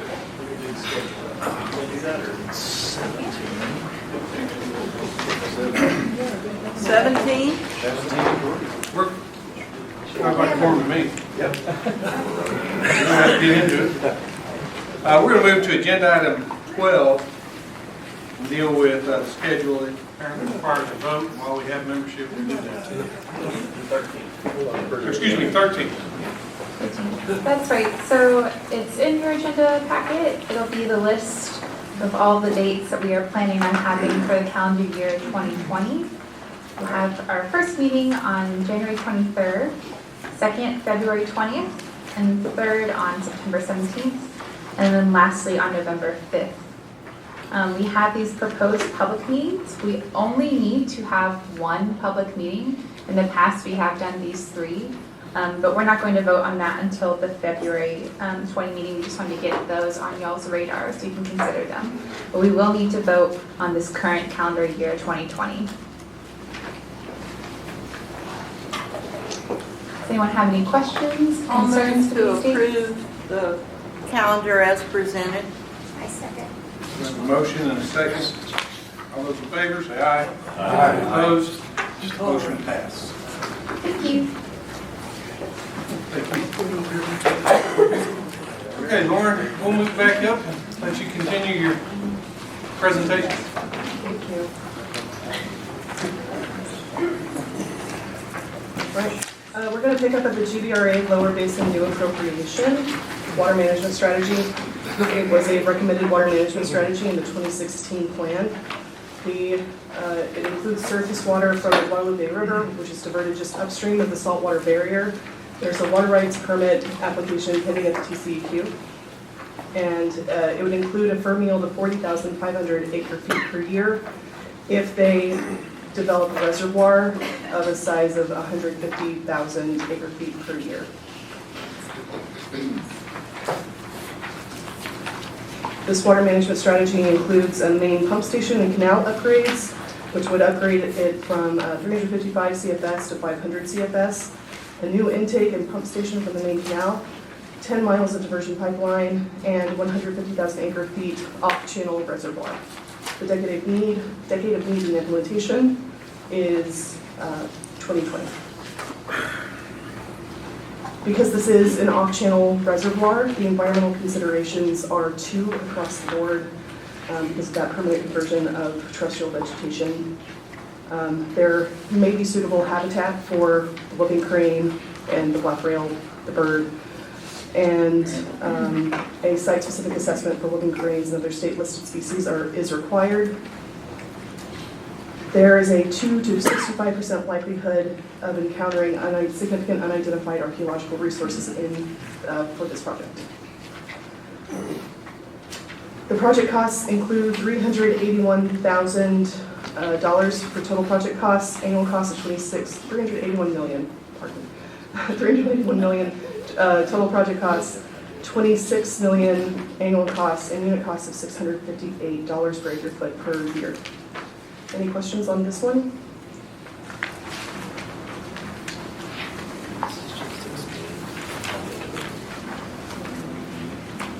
So, as you all may recall, the Victoria County Steam Electric project was a water management strategy that we did not have a sponsor for at the August meeting.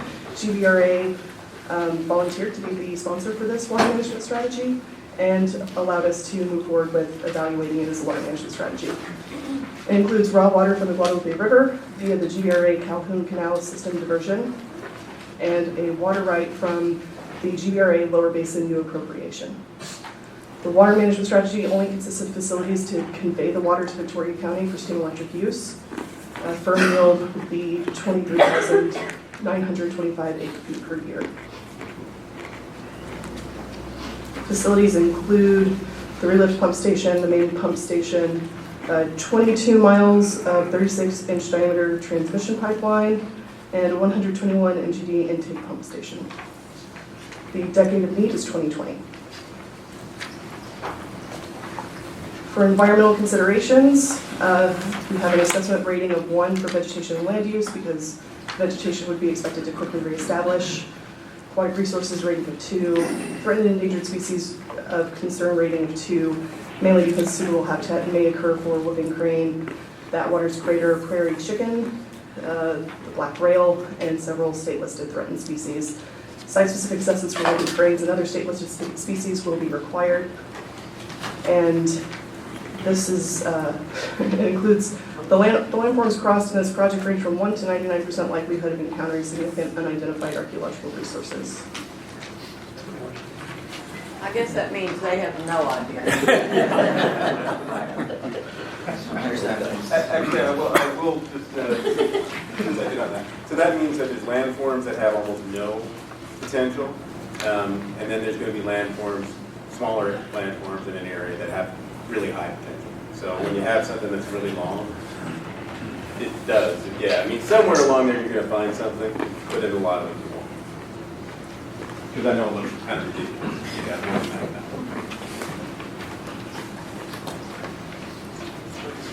The total project costs for this water management strategy are $117 million, annual costs of $10 million, and unit costs of $440 per acre foot per year.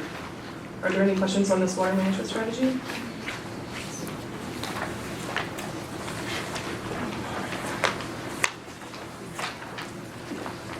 And with that, I would like to invite Stephanie Moore with DBSA to provide presentations on the groundwater-related water management strategies.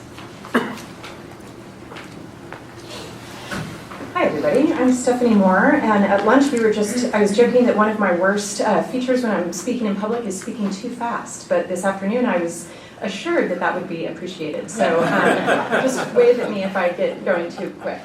The first one we're going to talk about is the Canyon Regional Water Alliance Brackish Carrizo Wilcox project. It was recommended in the 2016 plan. It's going to be brackish water from the Carrizo Wilcox aquifer in Wilson and Guadalupe County. So depending on where those wells are, it would be permitted by the Evergreen Underground Water Conservation District or the Guadalupe Groundwater Conservation District, and it will provide a firm yield of 14,700 acre feet. Here's a map showing the approximate locations, basically straddling the Guadalupe and Wilson County line, and also the pipeline to show you where the water will be delivered from the well field to the target location. The facilities include 17 wells in the Carrizo Wilcox Formation. The depth is not on here, but it's about 1,200 to 1,700 feet is the expected depth of the wells. For costing purposes, we used an average depth of 1,500 feet below ground surface. The yield will be 14,000 acre feet, which I already mentioned. And there are going to be 9 in the Guadalupe County well field and 8 in the Wilson County well field. And the production capacity will be about 800 gallons per minute for each individual well.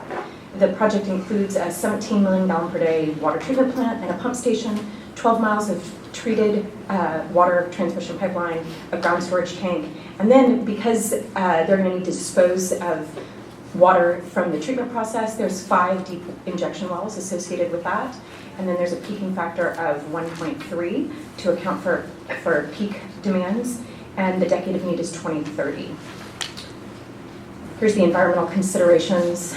There are minimal concerns to additional studies recommended because of aquatic resources in the Ecleto Creek area and other threatened endangered species and cultural landforms. There's a large range here. It's not quite that 1 to 99%, but it's still 4 to 87% likelihood of archaeological or cultural resources along the pipeline route. The prices are shown here. It's about $126 million for the facilities costs. The total project costs are up to $178 million. The annualized costs are $23 million to operate, and then the project yield brings the unit costs to about $1,595 per acre foot per year. Any questions? Who's using this water again? The Canyon Regional Water Alliance. It's Canyon Regional Water Authority. I'm So sorry. it's a co-op. We have different members, different cities that would use this water. What's an example of the city? So we have the city of Marion, we have city of Cibolo, That's okay. That's Converse, Saws is one of them. Any other questions? Thank you, Umberto, for answering that. Okay, so our next will be the Victoria Groundwater Surface Water Exchange. This was a recommended strategy in the 2016 plan. They have a combination of existing rights and then the option to acquire new rights to firm up their yield to 27,000 acre feet per year. And there's no cost associated with this strategy. You'll notice on your large sheet when you're comparing different rights because all of the facilities already exist. So the current, I'm going to switch to this slide so you can see the different permits that they're looking at. These top 2 here, they already have rights for these. That's about less than 5,000 acre feet per year. And then these are the other permits that they have in mind to bring it up to the potential yield of 22,000 acre feet. And then the total for the project would be 27,000 acre feet per year. Here is a map of the existing locations in relation to the river. Again, all of these facilities are already in place, so there's no construction costs for this project. And similarly, because there's no new construction, there's very limited environmental considerations. Although there's a couple of the cultural considerations from 4 to 100% likelihood, and then minor concerns for threatened and endangered species. And that's one of the easy ones, no costs. Any questions about this? Surface water groundwater exchange? Hearing none, we will move on to the last 4 of the day. Okay, and so before I start, the last four that I'm going to present are for Martindale, Maxwell, and then the County Line SUD, Special Utility District. And all of those are located in an area, it's kind of no man's land. It's right between, it's just off of 35 near Kyle and San Marcos area. And it's between two aquifers, and there aren't that many wells there. There's not a lot of data there, and the reason is because there's not an aquifer there, and it's right on the edge of a lot of interesting things happening. You're coming off of the Balcones Escarpment to the coastal plains, so the geologic formations are doing a lot of interesting things. They're dipping, they're fractured, there's a lot of offsets. So because there aren't a lot of existing wells, we don't have a lot of data. So in that case, what we try to do is create, conservative estimates of the costs. So we overestimate the depth that's needed, and we basically we assume that the quality of the water is going to be probably a little bit worse than we actually know. And so for all of these, I think Mrs. Wasanich brought up an excellent question earlier when we were talking about some of the Alliance regional water projects. They've had consultants working on these for a very long time. They've thoroughly evaluated the impacts of pumping from these different wells, and for some of these smaller communities, that has not been done yet. So we discuss this absolutely in more detail in the text, and I just want to bring that up here so that you all understand that. When we say things like a test well is going to be required, and when we say this, the approximate depth of these wells, we don't know until you actually go out there and drill the well because of the complex geology in some of these regions. Does that make sense? You might have more questions about it as we move through, but I'm going to continue for now. So Martindale WSC is just west, a little bit west of San Marcos. This is a new strategy for this current plan, and what they're looking at doing is putting a well right next to the San Marcos River that's right on the county line between Guadalupe and Caldwell County, and it'll be about 50 feet deep. This is not under a purview of a groundwater conservation district. It's, let me show you the map here. Here's the project location. You can see it's right on the San Marcos River. There actually was, Martindale had a well here in the early 1900s and has since plugged it. So because the the Guadalupe County Groundwater Conservation District is actually only kind of the bottom half of Guadalupe County, so there's no GCD present in this location. And because, depending on the water, the interconnection between the river and the well, it may actually require additional permitting by TCEQ. So here, a little bit more of the details. The average flow will be 150 gallons per minute. The approximate well depth is about 50 feet, and the anticipated water quality is about 500 milligrams per liter, and that's really based on the water quality of the San Marcos River, because there aren't any wells in the area, so we don't know. And the decade of need is 2030, uniform peaking factor of 1. And then there would also be a new transmission pipeline to their existing water treatment plant. The environmental considerations are shown here. There are minimal concerns to additional studies recommended for both aquatic resources, threatened and endangered species, and then cultural considerations. Here are the costs of this project. The facilities costs are about $837,000 because it's one small well, relatively small and a relatively short pipeline. The total project costs are about $1.2 million. Then the annual operating cost would be about just over $100,000 per year, and the unit costs are $463 per acre foot per year. Any questions about the Martindale alluvial well? I would just mention that there is a history of a well being drilled at this spot by a gentleman that had junior water rights, and he was pumping them during a time when he was not supposed to be pumping his water rights, and the well got shut down by TCEQ. So I'm going to talk to Martindale about all that.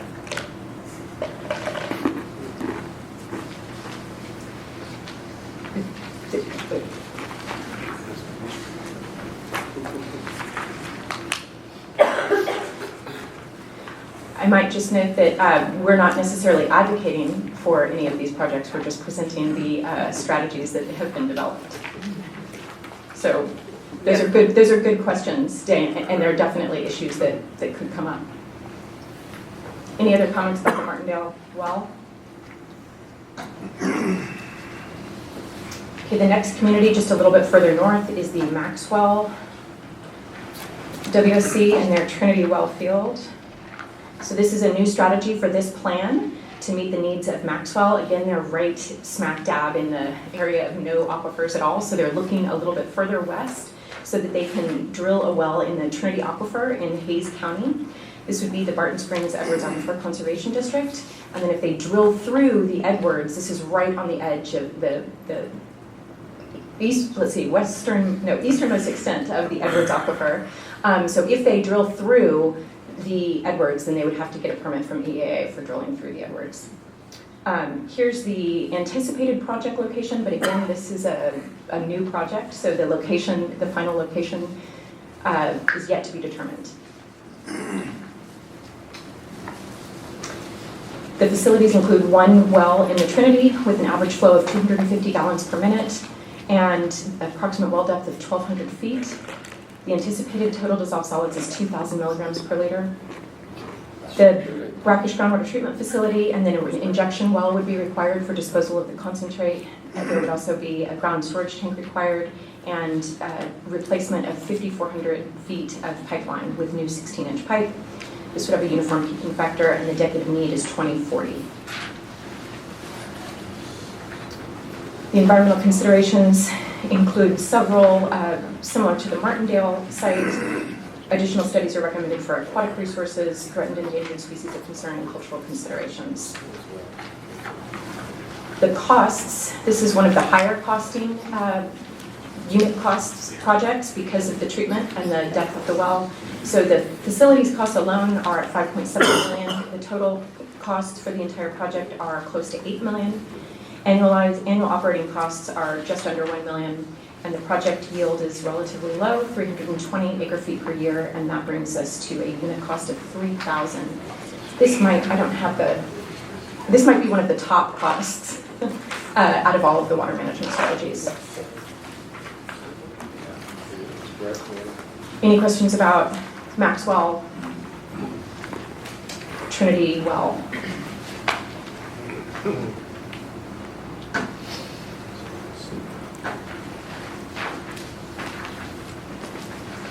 Okay, then moving on, the last two are both for the County Line SUD, Special Utility District. This is near Uland, just on the east side of I-35 and about southeast of Kyle.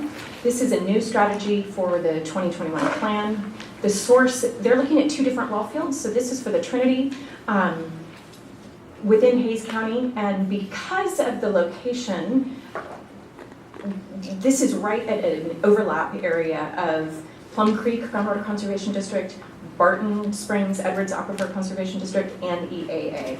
So the location, and when we first started working with them on this, I believe that they were looking at the west side of 35, and they've since moved it over to the east side of 35. So we don't know the exact location yet, but this is the plan. Here's that bullet that I mentioned before. Test drilling and evaluation is definitely recommended because of the complex hydrogeology right there and the lack of existing wells. At this point, what they're planning on is 3 Trinity Aquifer wells with a flow of 350 gallons per minute. Phase 1 would be 2 wells, and phase 2 would be 1 well. Well depths are about 1,200 feet, and the anticipated total dissolved solids concentration is 1,000 milligrams per liter. They're planning to share facilities with the next water management strategy, which is wells in the brackish Edwards. We'll talk about that coming up. And they would need a 1.3 million gallon per day brackish water treatment plant, and then also an injection well to dispose of the concentrate, a pump station, and then the new well field and collector pipelines. And this is a uniform peaking factor.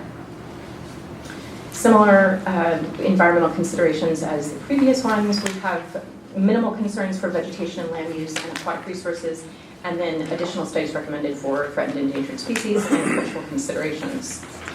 The costs of this are $8.4 million for the facilities, $11.8 million for the total project costs, annual operating costs of $1.5 million, and the project yield is about 1,000 acre feet per year, and the unit costs are about $1,500 per acre foot per year. Any questions about the county line Trinity well field?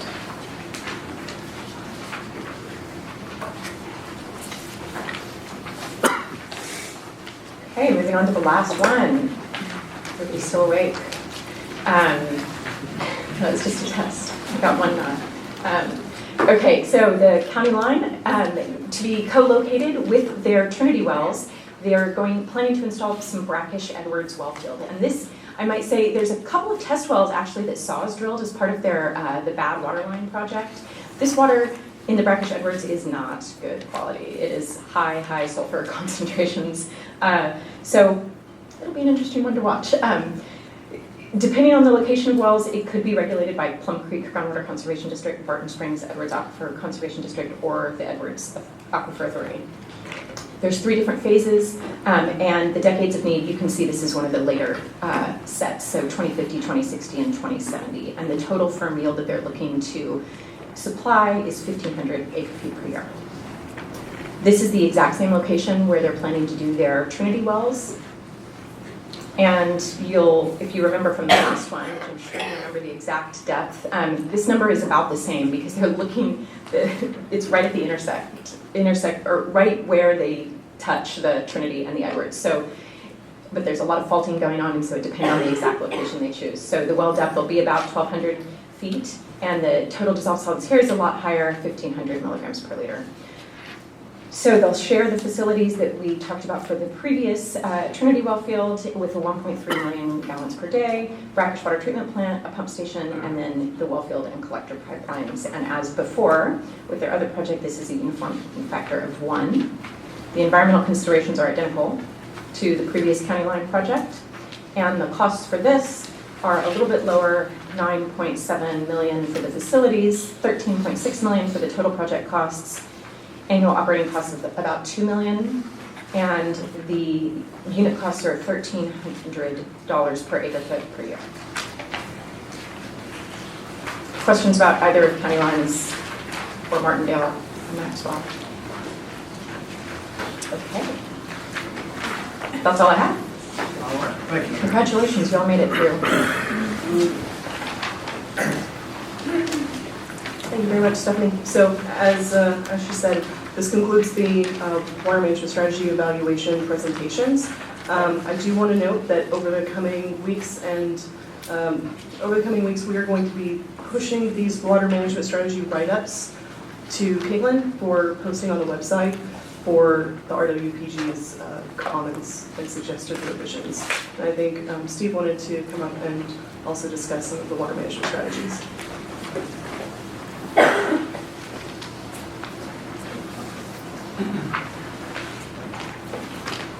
Well, now that y'all have seen all the water management strategies, the next step is putting together that first cut of the regional water plan.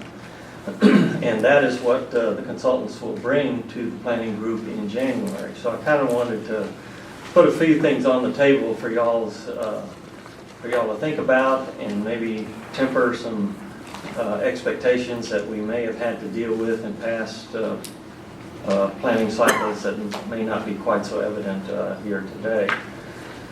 So, in the past we've had several alternative water management strategies. We've also had strategies that just didn't really develop enough definitive information, so they were kind of put in this category of strategies needing further evaluation. And this is just me talking, just kind of looking at the landscape of things. I don't think we're going to have a lot of that this go around. I think the work that was done with the individual water user groups has pretty much pinpointed the strategies that they're serious about. So when we come back in January with that draft plan, and that will be after the consultant checks again with all the water user groups to make sure we've got their preferences accurately depicted. We may see a plan that doesn't have very many, if any, alternative strategies. Then it really kind of becomes, okay, for a particular WUG, if their need is here, Are they going to have much management supply, a lot, or little? I think the conversation will be more in that category. Again, this is just my observation of kind of the material that we've pulled together to this point. So be thinking about that here in the next several months. And I didn't want anyone to be unduly surprised if we come back with a plan that doesn't have a lot of alternative strategies. So anyway, be happy to hear if y'all have any comments today. Certainly January is the time to really put that together, so then we can get to the cumulative effects analysis in February. Thanks, Steve. Any discussion on the water management strategies? Okay. Being that, we'll move to the next agenda item, which will take us down to agenda item 14, I believe. Administrator update. Very quickly. 14. You're correct. Okay. So y'all should see a breakdown in your agenda packet. It has the last few years, what the administrative cost and budget has been. Traditionally, we have asked for a budget of $58,000. For 2020, we are going to ask for $25,000. We are comfortable lowering this cost because we have traditionally not ever gotten to that $58,000, and also Hillary and I have created a lot of new efficiencies to kind of streamline the admin process. So we're not spending quite as much time as had previously been done. So $25,000 is going to be our budget request for 2020. The sponsors we have are paying a percentage of this, so no one's paying this full cost. You're only paying a percentage of what is billed out. Are there any questions? Thank you. Thank you. We'll move to agenda item 15, possible agenda items for the next regional meeting. We just have chapter 8, the one thing for next meeting. To approve chapter 8. Yes. Election of officers, right? Election of officers. Yes. There will be the presentation of the emergency interconnects report.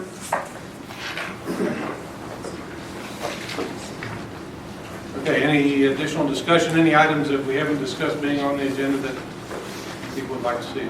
I'd like to announce 2 upcoming Texas Water Symposium. One will be at Schreiner University in Kerrville about creatures in the karst aquifers. November 13th. November the 13th, that'll be led by Dr. Gully and Andy Blusenkamp from the San Antonio Zoo, and there will be another in San Marcos on November 21st discussing water management projects that are currently being built. Ian Taylor will be on the panel for that one. Those are in the evening. It's at Schreiner? First one's at Schreiner on the 13th, the second one's at Texas State on the 21st. And these are on the Hill Country Alliance website. And Texas Public Radio's website. They'll be broadcast. If you can't make it the week after, you can listen to it on the radio. Thank you. Thank you. Let's move to agenda item 16, public comment. We have one public comment card. Ms. Sawinski?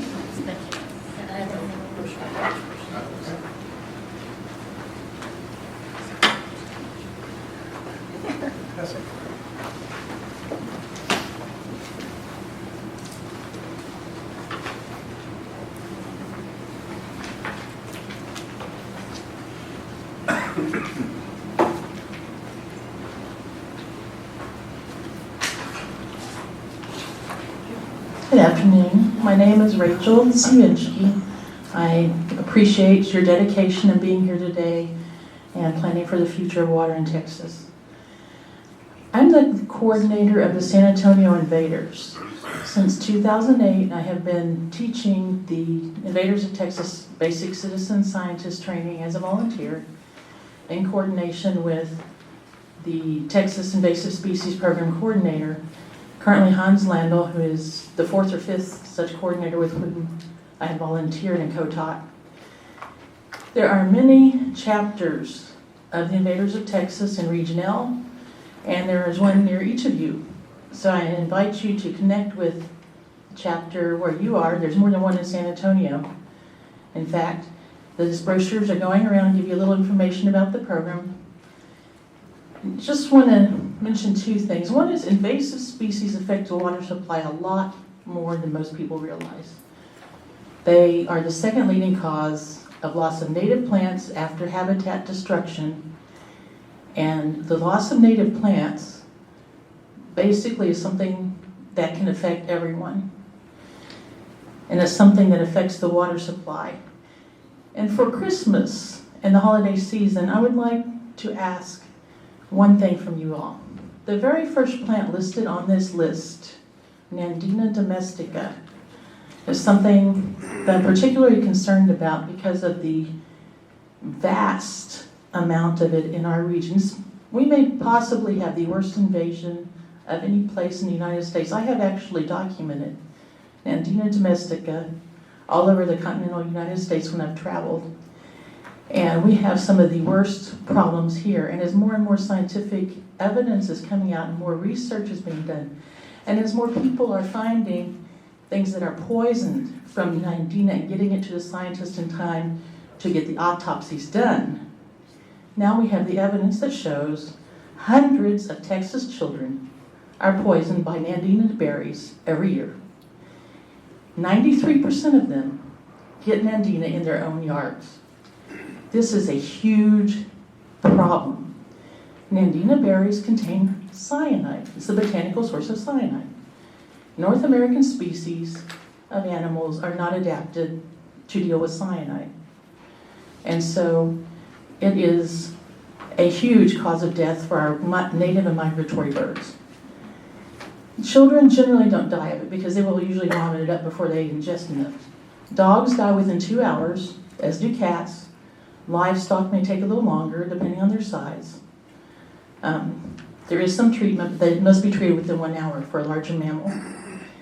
And birds always die if they ingest these berries. And the reason that this is becoming a huge problem is because as native plants are being removed, we're getting more and more evidence of people seeing where the birds will show up the next year where those native plants used to be. And if Nandina is there and that's the only plant, they eat it and they die. So we are losing massive amounts of bird species because of this Nandina invasion. So I'd ask for your help to make Texas a little safer, especially in Region L, this holiday season, by doing everything in your power to stop and remove Nandina and help us eradicate it. Thank you. Is there anyone else that would like to offer comment at this point? Okay, there being none, suppose we're adjourned. Thank you, everyone.